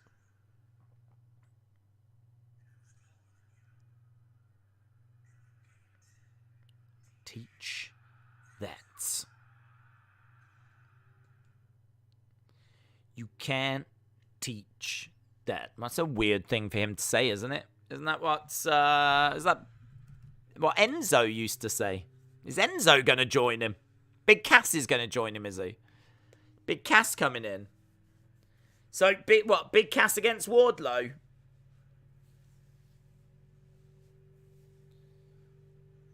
Big Cass against Wardlow. I didn't actually hear what he said. All I heard was him say you can't teach that. So I'm guessing that it's going to be Big Cass Wardlow next. Did MJF refer to a Big Cass? I believe so. Shida is AEW's version of Asuka. Morrissey is coming. Big Cass says virtual fat ass. Big Cass. Big Cass, and you can't teach that, says Kathy. Right, we've gone to commercial break. We've got 40 minutes to go. Cass Mania. I wonder if Enzo... I don't know what Enzo's doing, to be honest. It's Enzo that used to say it. But if he is 7 foot tall, you can't teach that, and he's referring to the next challenge, then Big Cass. Big Cass and Enzo would be great, said Justin.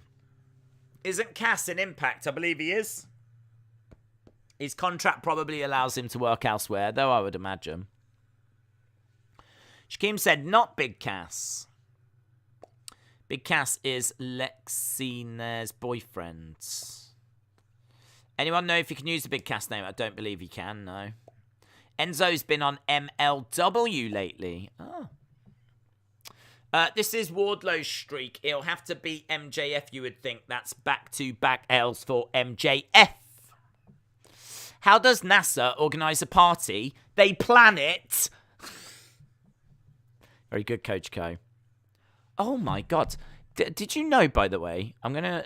this is completely nothing to do with anything. Nothing to do with anything that we're talking about. It's just something that I saw the other day. Did you know that Playmobil has started to do, like, I don't want to say adult toys because that sounds wrong, but they've started to do, like, toys for older people rather than kids. I can't believe it. I can't, like, the reason why we're saying that is because someone just reminded me of it. And I'll show you the one that I've seen. Look at that. Look at that. James Bond car. And it's got the license plate revolves. The things come out the side of the car. The shield pops up at the back. There's an ejector seat. You get Bond, Goldfinger, Oddjob, a henchman as well. And the car looks amazing. 40 quid, that is. I think it came out last year. But they do the A-Team as well, and they do a massive Star Trek. They've started to do like, not just for kids. Back to the Future, A-Team, Star Trek Enterprise, which is like £400. It's amazing, isn't it?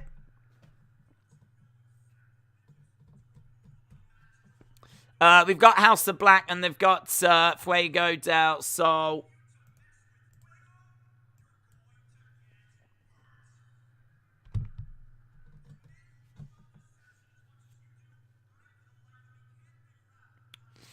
House of Black making their way down.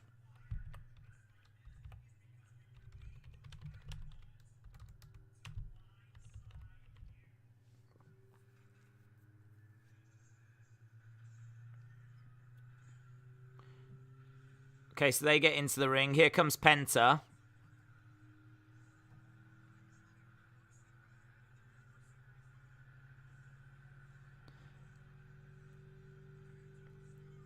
Penta. I don't know what... Pac's here.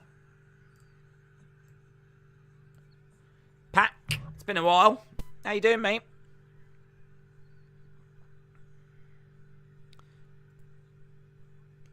Is Phoenix back around, or...? Ah, clever. So the guy in the ring, who is it? It is Phoenix. Phoenix is in the ring.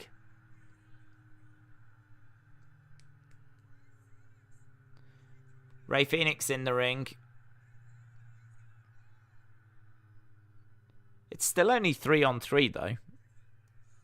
And it's not really much of a trap, is it? What's the trap? We're going to let you be 3-on-1 in the ring with Phoenix.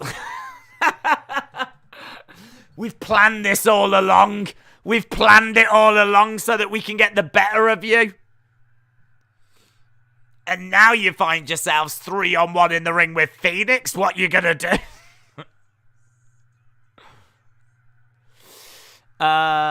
You're back on AEW. We never left AEW. He's back. Death Triangle reunited. Death Triangle. Now it's a fair fight.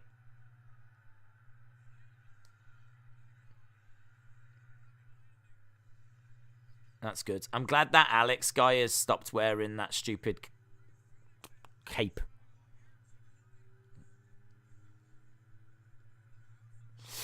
Pentagon who laughs. Edward said, I share a birthday with Asuka. Happy birthday. Lone Star Friend said, we want death parallelogram. Parallelogram. Parallelogram. Oh my god. Parallelogram. Parallelogram. Whew. Tricky. I can't wait to see JR saying that name, to be honest. JR and Tony Schiavone trying to say death parallelogram. Whew. Swerve against Darby is going to be on Rampage. Do you think Solo Sikoa will be the next North American champion? I don't know, dude. I'm not watching NXT. Rachel said, I hope Serena Deeb will win. She'll find a way to do it. And MJF, wherever you go, won't be far for long. And another reason, anytime your friends won't beat Wardlow. Phoenix got injured on the first show on TBS around January. I remember it was brutal. Wasn't it through a table and his arm twisted?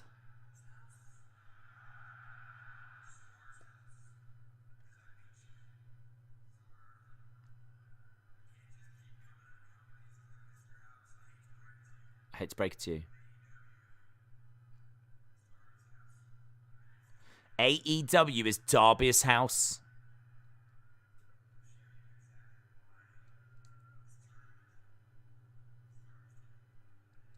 I'll show you why this tournament is Darby's tournament.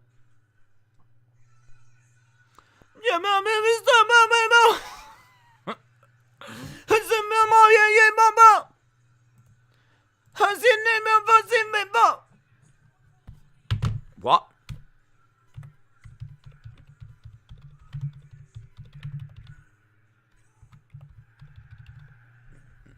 Adam Cole, Red Dragon. Khan's gonna beat Swerve like an idiot. Has the revival match happened? Yes. Yes, it has. Who won? The bald guy or the other one? The one with the moustache, the bald guy. Why is Red Dragon written that way? Just for lols. Look, these other people don't even get entrances. Boom. I'm a simp for Hook, says Stephanie. You've been asking for Cole to wear matching t-shirts, and he finally is with Undisputed Elite merch. Do you know what? It's funny you should say that. I just thought to myself, that looks good. As I just thought as they posed in different corners and did the entrance, I was like, oh, that looks good.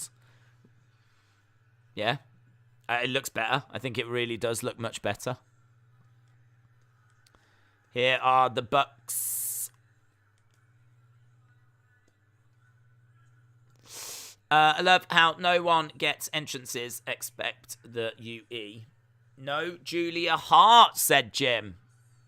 No, she's got school. Julia Hart is bored again. Oh, she does my head. Where is she? Is she just not out? If she's not out there, that's better than her looking glum on the steps. If she's just going to look sad on the steps, do one.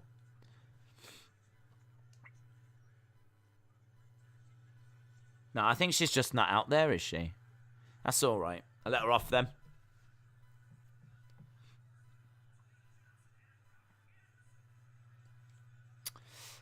Me and Julia Hart are going to light up the town tonight, says Scam Lightly.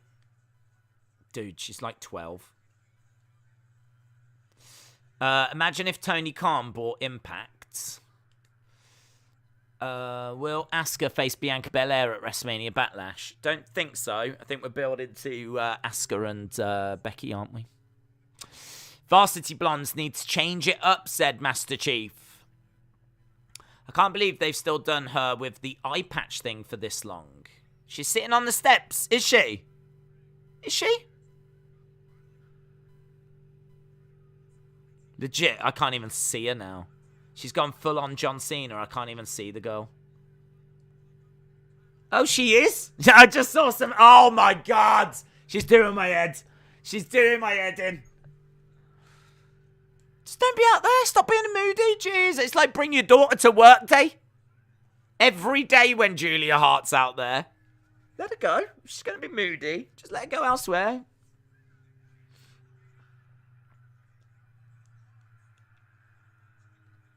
I'm sure they've tried talking to her, and it hasn't worked. There has to come a time where you just have to go in different directions.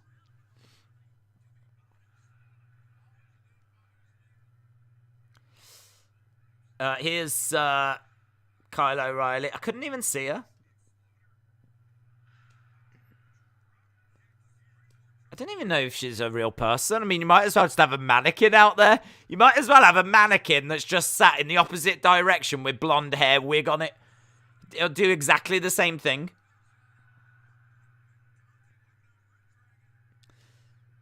Julia needs a friend. She's got lots of friends in there, look. It's probably to do with a boy, guys. It's probably to do with a boy. You know what it's like. You know what these boys are like. Heartbreakers. She probably wanted to get with Sammy. That's what it is. And then Ty Conti's come along and she's all like super sad about it.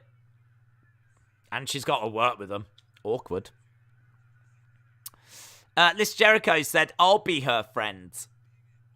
One of the matches is going to be quick. They're losing track with time. Notice how she's starting to have black around her way now. Oh, I just don't care. If she joins House of Black, I just don't care. I just don't. She doesn't do anything for me whatsoever. I just find it to be a personality vacuum. It's not her fault. She's just young. Do you know what I mean? She's just young. She's just... I don't even know what her role's meant to be, like a pretty face or something. I don't know.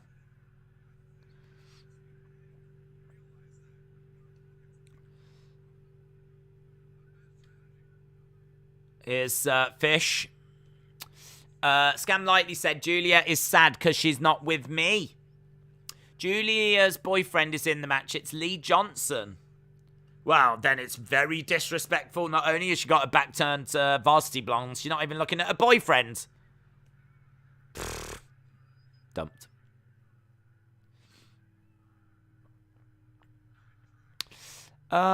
It's important.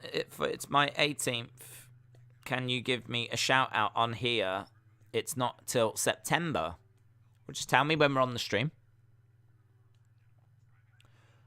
James said, this match should have been a squash, especially if they want us to take Undisputed Elite seriously. I feel that way as well, yeah. I mean, I don't know. I can't really say too much because I think we're at commercial break, or we've just been at commercial break, so... And Undisputed Elite are in control. I think they've waited too long for her to join the House of Black. I wonder why we're waiting so long. I feel like he spat in her face like ages ago.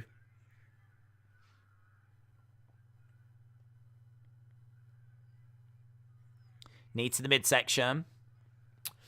No more Lee Johnson. Delete. You want Alexa Bliss to come back? Well, like Alexa Bliss, I think is a good, decent wrestler, a good talker, good promos. But she just needs something to get her teeth into. She needs, I'd like to see a return of the Goddess or something similar. Young Bucks with some kicks, and down goes Lee Johnson. They don't want us to take them seriously. The story is to set up dissension. Big kicks coming in by Young Bucks.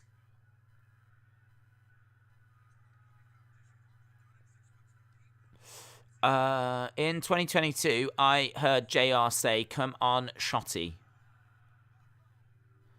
Shoulder tackle to the midsection. Face first. Johnson goes down.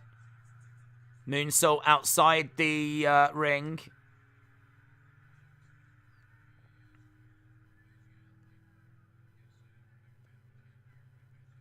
Right, Johnson is down. Bucks go through the ropes. Over the top go the Bucks. This match is boring, says James. Do you think Del Rio and the Inspiration? Do I think Del Rio and the Inspiration? I don't know what that means. If WWE revert Bliss back to the Goddess, what will I do with my Lily doll? You will remember the good times. That's what you'll do.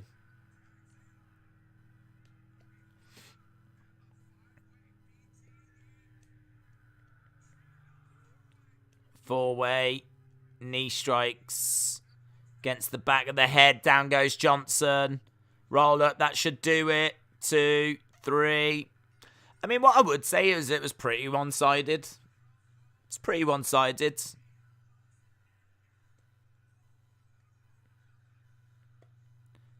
I must admit, I actually thought the other team would get a bit more offense in than that, so it's not... Didn't blow my mind, but I thought it did. I thought it did all right. Oh, they give the Young Bucks Undisputed Elite shirts as well. The Young Bucks, look at them. Does feel like they're getting on the same page here. Look, they're all wearing the same t-shirt. This is nice. I'm into this. I like uniformity. Look, look at them all in the same shirt. Heading in the same direction.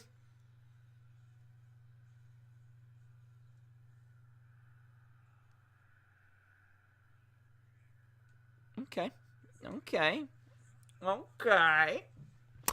Knee strikes are the least interesting moves, said List of Jericho. Do you think Miro and CJ? I do. We've got Eddie Kingston getting beaten up by the Jericho Appreciation Society as fire is thrown in his face. Fire! That's very sports entertainment. Is that Ruby Soho?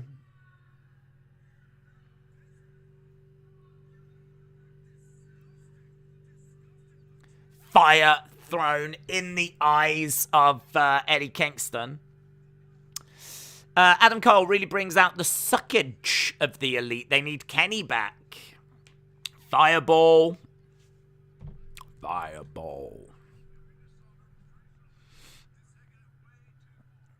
JR said they've taken this way too far. This is better. Coming up this Friday night, we've got Swerve taking on Darby Allin. Hook against Danhausen on Rampage. They have definitely slowed this down. Jade Cargill, Red Velvet, and Kiera Hogan taking on Willow. Still too quick, I can't even read them. Colton Gunn taking on Keith Lee. Samoa Joe taking on Trent Beretta. I can actually read it.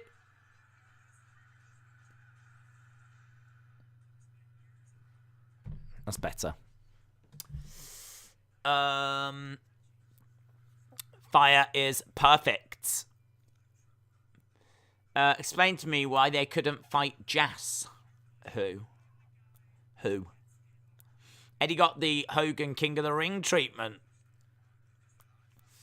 Very interesting, says Let Him In. Right, little video package for Samoa Joe. He will be taking on Trent Beretta and defending the Ring of Honor World TV Championship. Deonna Purrazzo takes on Mercedes Martinez, the Ring of Honor Women's Champion. Has Deonna Purrazzo left Impact? Wardlow will take on the mystery opponent, which has been teased to be Big Cass. Bobby Fish is taking on Jeff Hardy. Sammy Guevara against Scorpio Sky. So is Deonna Purrazzo... I don't understand the Deonna Purrazzo one. It's kind of ironic. AEW say they're pro wrestling, but they've got a sports entertainment faction. Thoughts on Hook against Danhausen? I'd imagine it'll be quite comfortable for Hook, to be honest. The segment was Fire, MJF's not-so-mystery opponent. They've slowed it down. The Deonna Purrazzo one's quite interesting. Still kind of shocked they're allowed to use Owen Hart's name, says Kai and Tai. It's not a match the Hook thing, it's just a confrontation. Oh. Would you like to see Johnny Gargano back in wrestling? Yes. If so, what company? WWE.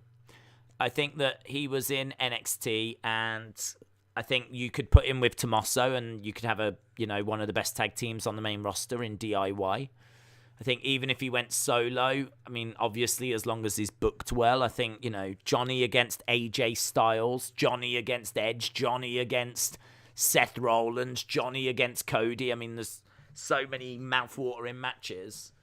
And I think the thing with WWE as well is they've got big stadium shows. They've got WrestleMania.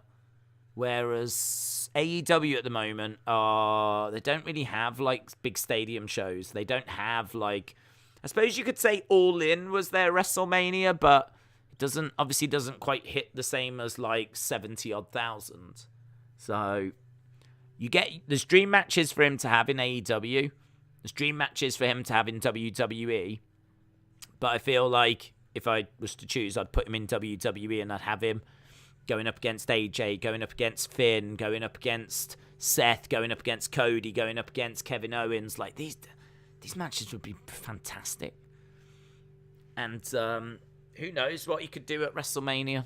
I'd love to see him against Cody, WrestleMania. It's so good. Or, scrap that, put him with Tommaso, put him in the tag division. Them two against the Usos, them two against New Day, them two against whoever. I'm running out of tag teams. Their tag division's pretty awful. They could really do with DIY. Man, DIY against American Alpha, it would be amazing if Jason Jordan came back. That'd be amazing. That might be my ultimate, a match for Johnny. DIY against American Alpha, but it would require Jason Jordan to come back. I don't think he's going to be coming back, so. I used to love the show. I don't know why they're going with this route. Cody being professional wrestling back to Vince. Right, here we go. We're going to our main event. Your main event's going to be the ladder match. Sammy Guevara versus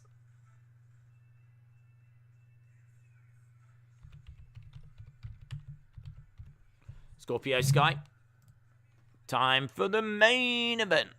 Tony Khan owns Ring of Honor, and Deonna Purrazzo is the Ring of Honor Women's Champ, so he can use her on AEW. Come on, Sky, you've got this. Match of the year, baby, says Heather. Did you hear about Ric Flair maybe managing Andrade? I didn't, but it would make sense. He's about to marry Charlotte, isn't he? So I feel like Gargano could help Theory get over as a baby. That'd be good. That's a good use. Yeah, I like that. The Way was so much fun in NXT. I really enjoyed The Way. Yeah, good shout. Plus, imagine if you did like Seth and Becky against Candice LeRae and Johnny Gargano. Like, there's so much you can do with him. Here is Ty Conti and Sammy.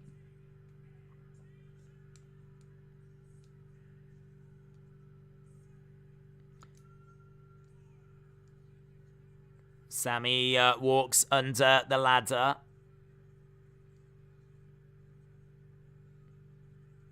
Apparently she was in a relationship or she was married or something and she broke that off to be with Sammy.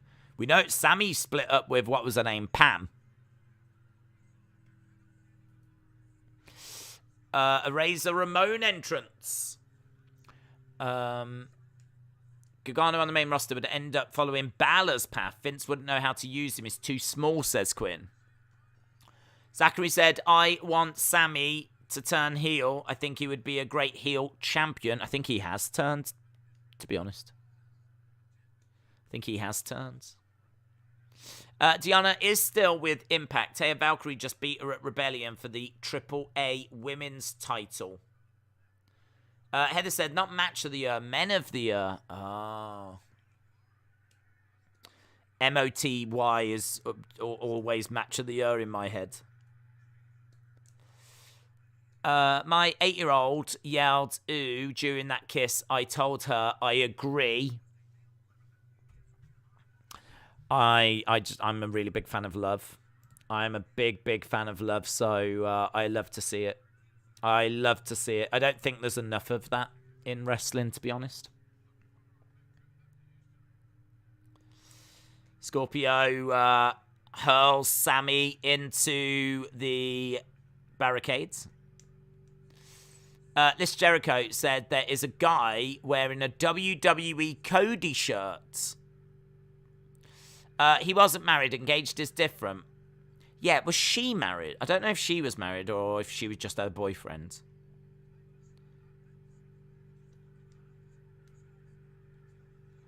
Days pushes intergender stuff hard. No, that would be a mixed tag match.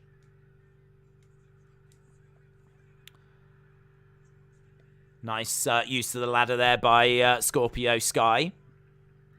I don't think he's fully turned. This match would make no sense if he's full heel. Heel on heel matches never work, says Jilly. Scorpio has got the ladder and he's looking to put it inside the ring.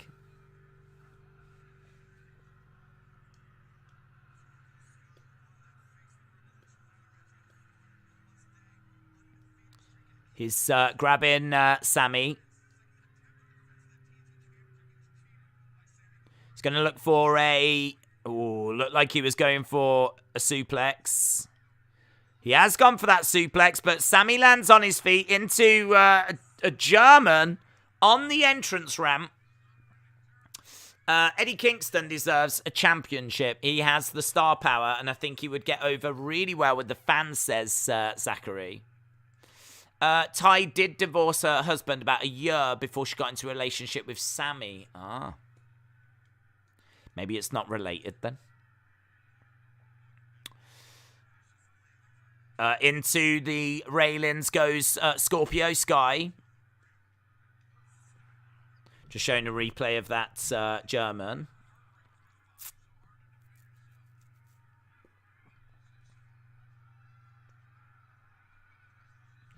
Right, we've got Sammy setting up a ladder inside. The ring is about to try and grab a hold of the belt.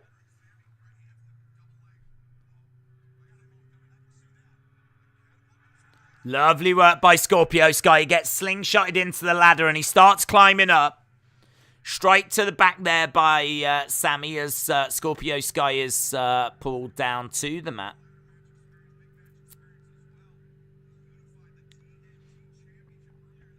Into the ring goes Scorpio Sky, into that ladder. Sammy climbing up.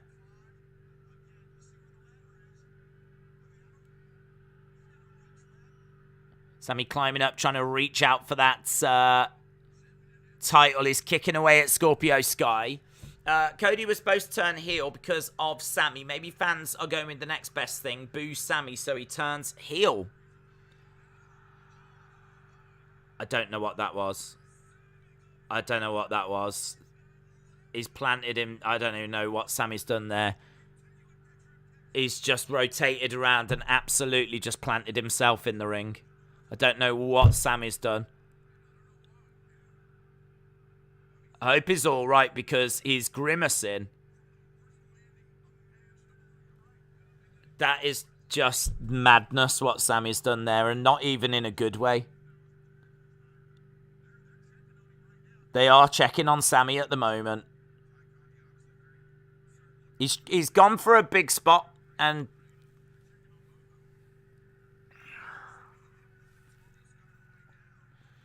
we've got two referees checking on Sammy. I don't know if they might have to call it, you know. This is not fixed. There's nothing here that's planned. You cannot fake that landing.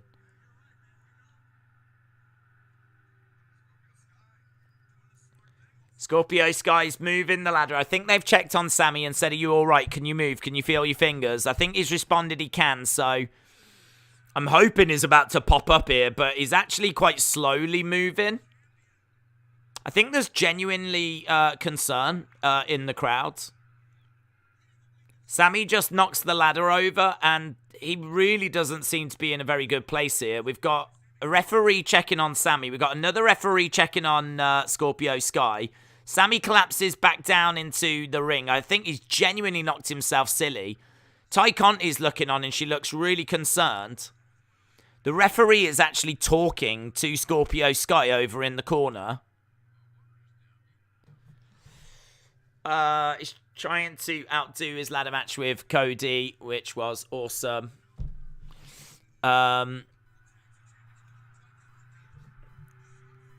Ty Conti takes a shot on Scorpio Sky. I think they're trying to buy some time. So she attacks Scorpio Sky as Sammy rolls out the ring. Sammy's rolled out the ring, and Scorpio Sky is setting up the ladder. Sammy's gone out to grab a ladder of his own.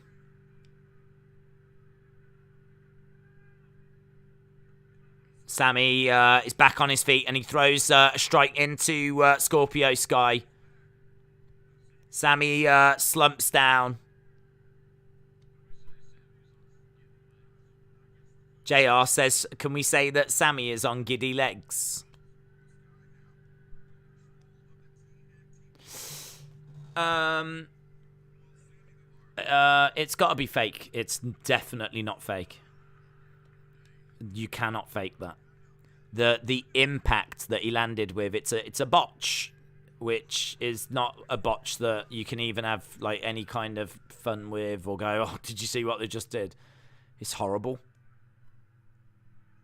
And it goes back to what we said before about how, you know, what Cornette was saying about how there's one person that does a somersault, then someone will do two, then someone will do three. They're just constantly trying to do bigger, more impressive spots. I'm just getting to the point where they're just injuring themselves now.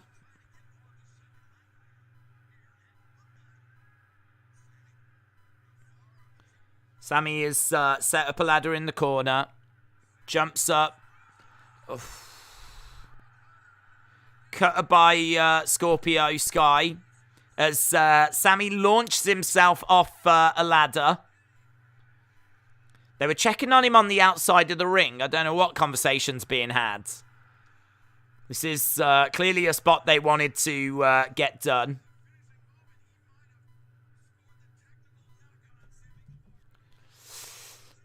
Do you believe it's a work now? No. 100% no. 100% no. What I believe is that Sammy, there's a few spots that they want to try and get done, and that is a spot they wanted to get in.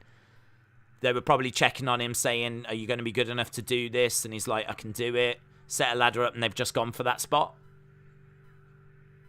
But no. I can't wait for Miro to return, says Daniel, and hopefully kill Sammy. Sammy's doing a really good job of that himself at the moment. We don't need Miro. There's a ladder with some barbed wire on. Spanish fly, and it's Scorpio Sky that goes into the barbed wire.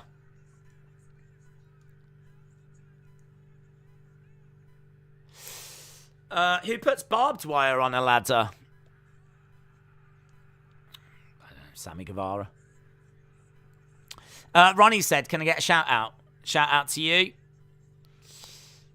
Sammy landed hard. Both guys are down. Sammy grabs Dan Lambert. Dan Lambert saying, don't worry about me, just climb the ladder. We've got 5 minutes to go. Ty Conti is coming to the ring. Low blow by Ty Conti. Dan Lambert rolls out the ring. Paige Van Zant's come down. Paige Van Zant is trading blows with Ty Conti.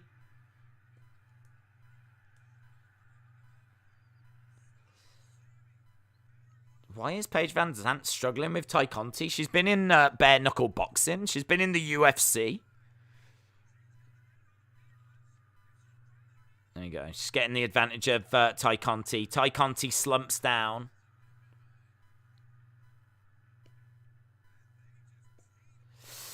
So, Ty Conti down. She comes back. Kick. Down goes Paige Van Zant.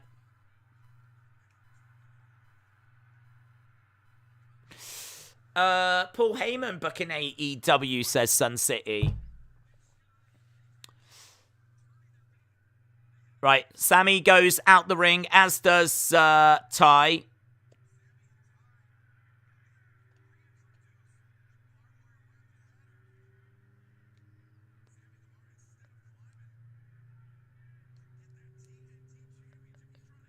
Right, Sammy is in the ring. Show 100%. Jason, shout out to you. That ladder with the barbed wire is set up in the against the ropes. It's gimmicked barbed wire. I don't know how gimmicked.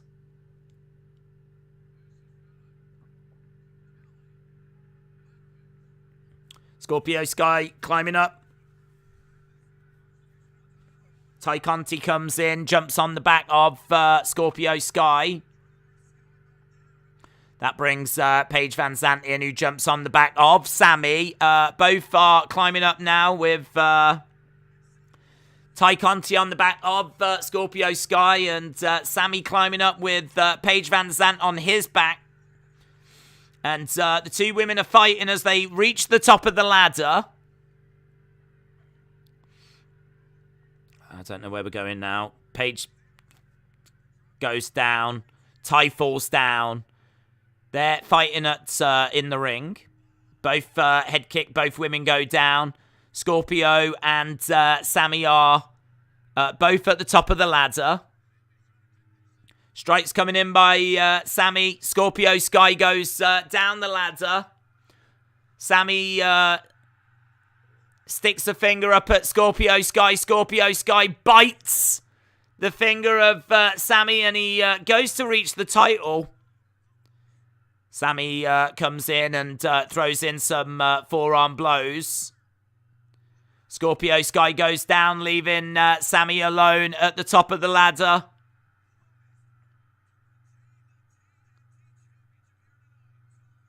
He's got one hand on it. Scorpio Sky tips the ladder over. Sammy goes into the barbed wire. Scorpio Sky's going to look to climb up. People are cheering on. They're right behind Scorpio Sky here. Scorpio Sky climbing up. Sammy springboards off. Strikes coming in as these two are trading blows back and forth on top of the ladder. Sammy gets pushed down. Scorpio Sky at the top of the ladder. He's on his own. It's taking a long time, but he gets his hands on the belt and Scorpio Sky wins. Scorpio Sky wins. Damn. The stuff about that, I like the end of the match. I really like the end of the match. The botch, I think, really... Jeez. I think it's brutal, and I think it really, like... Yeah, this talking to him again. I mean, he's done so well. You've got to give Sammy credit. He's done so well to kind of get back into the match after that. He's going to do well to be able to walk out the ring.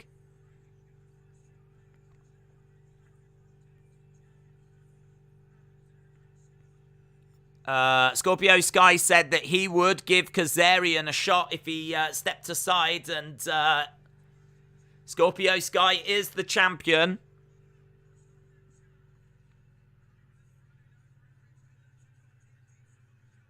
Yeah, and the big news here is that Sammy has walked out of the ring. That to me is the big news. The big news is Sammy Guevara is still walking. The slightly big news just below that, less big news, is that Scorpio Sky has got the TNT title. Right. Let's get the scores in. Dun dun dun. Sonny, shout out to you. Right. What do you score AEW Dynamite? What do you score AEW Dynamite? That Sammy botch. I really want to see it again. I'm sure it's doing the rounds on online, but if you've not seen it, I mean, now we know he's all right. Flip. Just absolutely power bombs himself from the top of the ladder, and I think catches his head, smacked his head off the ring as he came down as well. Sammy will win it again and become 4-time champ, says CM316. Done brilliant for how dizzy and out of it I'd imagine he was, says Daniel. The show finished. The show's finished, yeah. Show's concluded.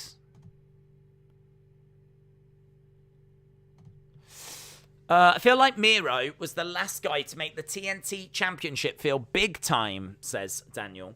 Tariq, shout out to you. Master Chief said I tweeted you the video. Let's have a look.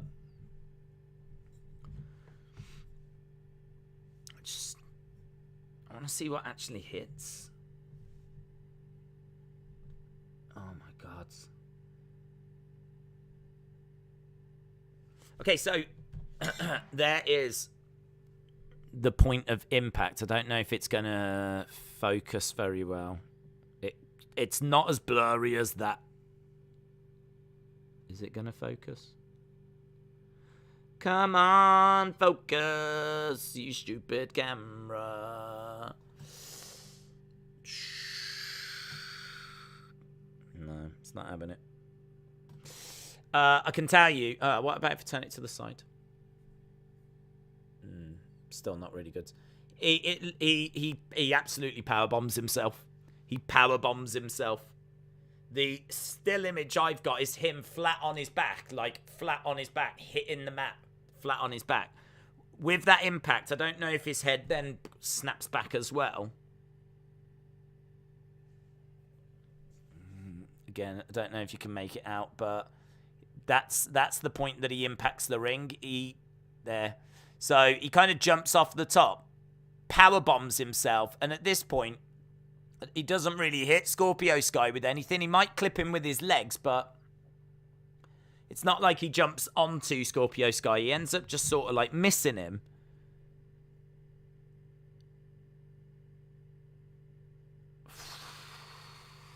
In full time as well.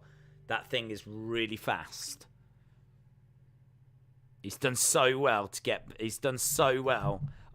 It's a botch, but as I said, more than that, you've just got. I'm going to retweet that, Master Chief. I'm going to retweet your video, bud. He's done so well to recover from it. He's done so well. It's one of those that you see and you go, that could be the match. That could be the match right there. Like if there'd have been one of them, I wouldn't have been surprised. Yeah, crazy. Better than any recent WWE pay-per-view not named WrestleMania, says Lance. Yeah, scores. Get in your scores. So we've had 133 votes. Keep them coming in. It'd be good if we could smash past the 150 mark. That'd be nice. That'd be nice if we could smash past that 150 mark. We'll see. Just get a good read. I always feel like when we get to about 200, that gives us quite a good sample size. I don't know quite where. We've seen before, you can get a few hundred and tends to be about the same as if you get 50,000. Like, it doesn't tend to move too much. So once you get to about 200, 250, that gives you actually a really good enough sample size to know what people really think. So keep voting. Get your votes in. It'd be really good to see what people are thinking about the show. I think, well, we'll see. I thought this was decent. I thought this was better than last week. I thought it was a decent Dynamite. I love the fact that Deeb won. I thought the first match was really enjoyable as well. I like the ending of the main event, but I didn't need like so much outside interference and barbed wire on ladders and, you know, that kind of stuff. But I thought the ending was really good. Didn't know which way it was going to go, and I actually really thought Sammy Guevara was going to win. So to have Scorpio Sky win, I thought was a lovely little surprise. And the same with Deeb and Shida. I thought Shida was going to win, so to have Deeb win, I thought was a nice surprise. Undisputed Elite match was so-so. I wasn't really bothered by it, but it was nice to see them all in the same shirts. And feels like there's some unity. Feels like they're going to get some momentum. I'm guessing they're going to be building towards Forbidden Door, where they could take on, I don't know, Bullet Club or someone. So I feel like they're just going to get stronger over the weeks. Kingston and Jericho had some nice moments as well. There was some bit, I agree, we probably don't need all the other people in the ring, but Kingston and Jericho, I thought their back and forth was quite interesting. Yeah, and there was some decent stuff here. There was some decent stuff. I thought this was a decent, a really strong Dynamite, and definitely better than last week. Last week I gave 6.5, so we're definitely above that for me, anyway. I want WWE to be better. We know it's rubbish, says Lance. Shakeem said 5. Why haven't you been verified on Instagram or Twitter? Haven't applied. Let him in says 7. Bunkers says 685. Ronnie says 675. Hayden with a 7. So people getting in their thoughts. We've had a few 8s. We've had some 6s. We've had some 7s. Doesn't feel like this is one that's like really blown people away, to be honest. I'm only judging by the scores that are coming in. I'm seeing lots of 6 points something, 7, few 8s, things like that. As I said, I thought it was Thought it was all right. Hayden with a 7. Days, who will win tomorrow, Man United or Chelsea? Chelsea. Jim said, I'm giving it a 7. I'm sure Deeb Thunder is going to happen at Double or Nothing. I didn't think Eddie getting hit in the face with a ball of fire was a nice moment. No, I wouldn't class that as a nice moment. But there was some nice moments on the show. The past few years of WWE storytelling sucks. Nothing makes sense. That don't mean I won't watch it, says Tar Heel. Dylan gives it a 7. Jilly said, I like Scorpio Sky. To have him involved in a hot potato match for the TNT lowers his value. Zachary with a 7. CSW with a 7.5. Esteban with an 8. Edward says 8. Jordan 825. Shaquem with a 5. Do you think WWE could have kept Cole and had him feud with what stars? Well, apparently they wanted to keep him, but he didn't want to stay. So, no, I don't think they could keep him because I think they tried and they couldn't keep him. Almighty Nick says 8 for me. Sammy got hurt and I am happy with that. Austin said, I'm surprised you didn't say anything about Sammy no selling at the end. He went through the ladder with barbed wire and got up straight away. Well, look, I don't like the barbed wire on a ladder, and I agree with what Edward said as well. Like, where were the cuts? If it is barbed wire, like, no one was cut open. There was no cuts. Like, I don't know. I just kind of feel like there's so much no selling in wrestling. I like the end where they're both fighting on the ladder. I don't even mind the bit where the women are on their backs. Because when you get to the top, the two girls are going at each other then. I don't even mind that bit. And then they fall off. And then you've got Scorpio Sky and Sammy. And you really don't know which way it's going. But I'm expecting Sammy to win it. And, you know, Scorpio gets knocked off. And you're like, here we go. Sammy got knocked off, and I think then he like launched himself off the ropes to get back on, and I thought that was done quite nice. But yeah, I mean, look, the fact that he knocked himself silly and managed to get back, I actually respect, because I think he genuinely knocked himself silly and had to get back. I think he genuinely had to overcome injury and being startled and being hurt. I think Sammy genuinely had to do that in that match, so I respect that. So him getting thrown into like ladders, no selling and whatever, I think you do get a lot of that in these types of matches. I wasn't crazy about the main event. I thought the ending was good, and I liked the fact Scorpio Sky won. So that's what I'd say about that. We are nearly at 200, by the way. Most modern ladder matches are glorified spot fests. I missed when ladder matches had psychology. Root Beer said, in my opinion, AEW is better than WWE. I find their storytelling to be better. Ledge Killer, 7.5 out of 10. 100% Sammy was out, said Tony's Dark Nightmares. Michael said, I'm giving it a 7. Not a fantastic show. Kingston receiving a fireball to the face was overkill. No selling in that match did hurt it, Sammy Scorpio.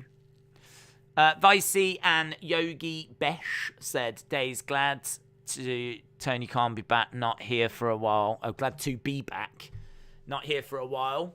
Vicey, shout out to you. Welcome back, my friend. I think, who was it that just... it was Vicey. I did see someone just became a supporter of the channel. So Vicey and Yogi Besh TV. Shout out to you, dudes. Heather said Scorpion and Ethan are about to feud. Did you see Ethan's face when Kaz came out? It's going to be a fun little feud, that. That'll be a fun little feud. And... I don't know if Kazarian, I don't know if he's got enough like momentum, but either way, I don't expect him to win, to be honest. I just think it's going to be a fun, interesting match for Scorpio to get a victory and like move forwards. They're in an interesting place now, though, because Scorpio feels like a face. Like, the crowd were really behind him here. So he does feel like a face. But Frankie Kazarian's a face as well, I think. So, be interesting to see what they do with it. Be interesting to see where we go. But I don't expect that to be a feud, I don't think. I think it's just going to be... It'll be over a couple of weeks, but... I think it's like a first person for Scorpio to get a win over and just kind of keep that momentum going. I don't think they'll be going against each other at like double or nothing or anything. Don't know. Could be wrong. Ledge Killer said, I like the Serena Deeb match. For those that don't understand, Eddie used to do fireballs on the indies a lot, so it's a callback, says Almighty Nick. There's too many spots in the main event. That's why I've given it an 8. I would have gone to 8.5, but there's just too many spots for me. James said, I'm hoping for FTR against the North. Do you know what I thought? The Von Erichs, where are they? Are they still in MLW? The Von Erichs, I mean, it makes perfect sense. FTR are all about, like, loving the history of wrestling. Tully, Arn, Brett, they want to be in the Owen Hart tournament. How are they not facing the Von Erichs? Well, mainly because they're in different companies. But, oh, God, if you're Tony, that's definitely a match you want to do. Definitely a match you want to do. Why do you think wrestling is in a place where performers think they need big spots? I just think that it's got itself in a bit of a rut where, you know, you're kind of conditioning fans of modern wrestling to only pop for the big spots. And actually fans of modern wrestling now might find matches without those kind of big moments to be dull. I think that the industry has moved that way. And I think fans have been conditioned to pop for those. Rather than it be like a proper back and forth contest.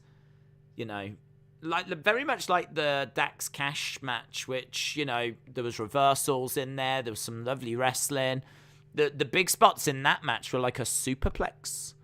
Do you know what I mean? Like, you wasn't getting someone doing like all these kind of spins and everything. But I think it's just the way that the indie scene moved. And I think over time, where someone's done like a shooting star press or a somersault, you know, it's like what Jim Cornette said. Then someone will have to do more. Do you know what I mean? Someone will do a somersault.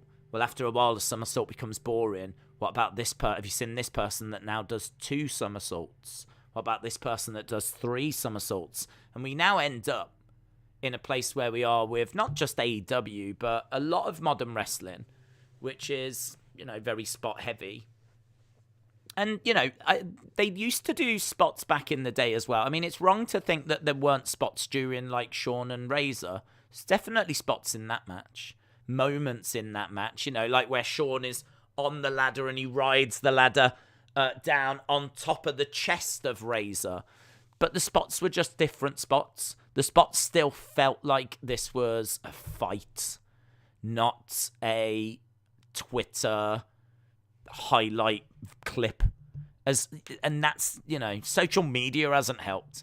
Because now you can actually do a spot in a match and take it as a 10-second clip and share it and go, oh, have you seen this? And, you know, I mean, it looks so good on Facebook feeds and Twitter feeds and Instagram stories and TikTok and all these things. Why do you think Reggie's running around, you know, doing his flips and all this? I mean, didn't Reggie get something like 30 million views?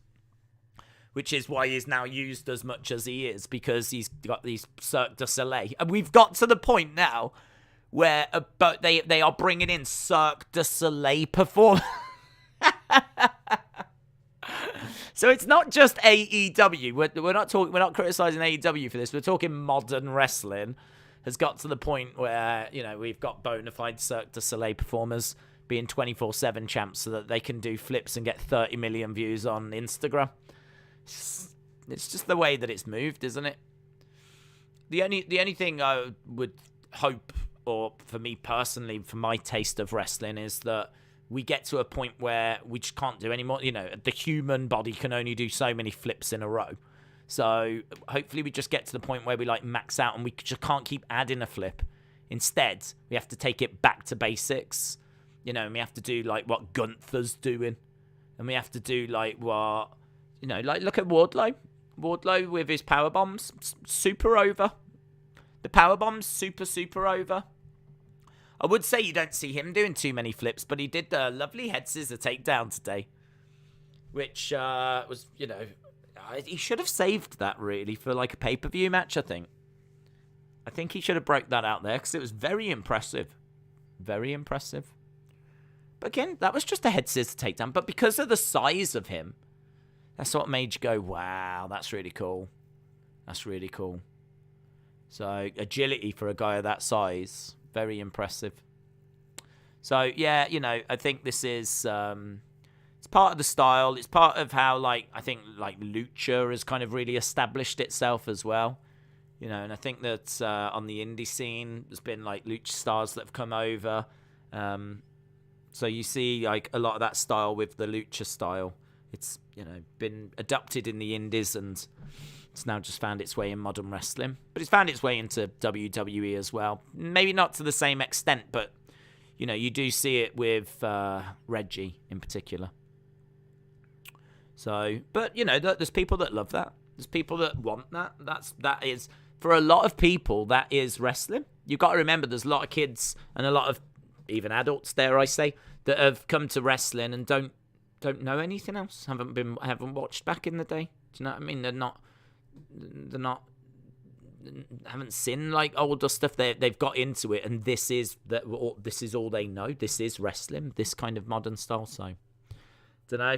I think just as like I feel like that old man that just doesn't like change. That's where I am, shouting that I want things to go back as they were, type thing. But the Dax fight, Dax and Cash, I thought were excellent, were really good. And make no mistake about it, there was still some nice moments in the ladder match. Still some, as I said, I really liked the end. I thought there was drama at the end where you didn't quite know which way it was going. I enjoyed the ending of that. Watching just one promotion is like watching movies made by just one movie studio, says Jim.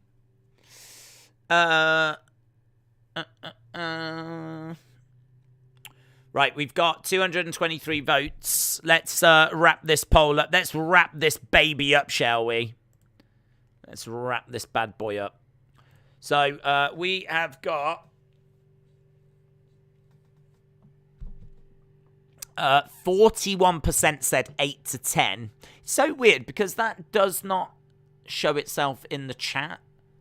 I would say the majority felt to me like it was between like 6 to 7. There was a few 8s. I didn't see many 5s. So I would say it was 6 to 7. But 8 to 10 getting 41% of the votes. 35% got 7 to 7.5. 14% 6 to 6.75. 5.75 below got 8%. I'm going to score it. If I can get back to the screen, there we go. I'm going to score it 7.25. I'm going to give it a little tickle. Last week I gave it a 6.5. I think this week was undeniably better, massively helped by that first match. And I'm a big fan of Deeb as well, aren't I? I really like Serena Deeb. I thought the street fight had some nice moments as well. So first match was good. Street fight was good. I thought Wardlow and Archer had some moments. Promo thing was decent. I like the ending of the main event. I wasn't bored or like appalled by anything tonight. So, yeah, 7.25. I thought this was good. This was good. I think I'm trying to think if this is the best Dynamite I've seen in a few weeks, actually. But I thought it was pretty solid stuff. I love the fact that we got unplanned or surprising wins. I thought it was a no-brainer that Shida was winning. I really did. I thought no-brainer that Shida wins this. So for Deeb to win it, I'm over the moon. And I also thought it would be a bit of a no-brainer that Sammy was going to win, and they were going to be like, all aboard the heel partnership of Sammy and Ty Conti. And they gave it back to Scorpio Sky. So I was really surprised at that as well. So I like that. That's definitely helped the score as well. Right, we're done. Thanks a lot for watching. Appreciate the support. We are back again next week for AEW. We will be keeping an eye on Rampage this Friday as well. But we will be back for SmackDown. That's obviously on Friday. Awesome, guys. Thanks a lot for watching. See you again next time. Bye for now.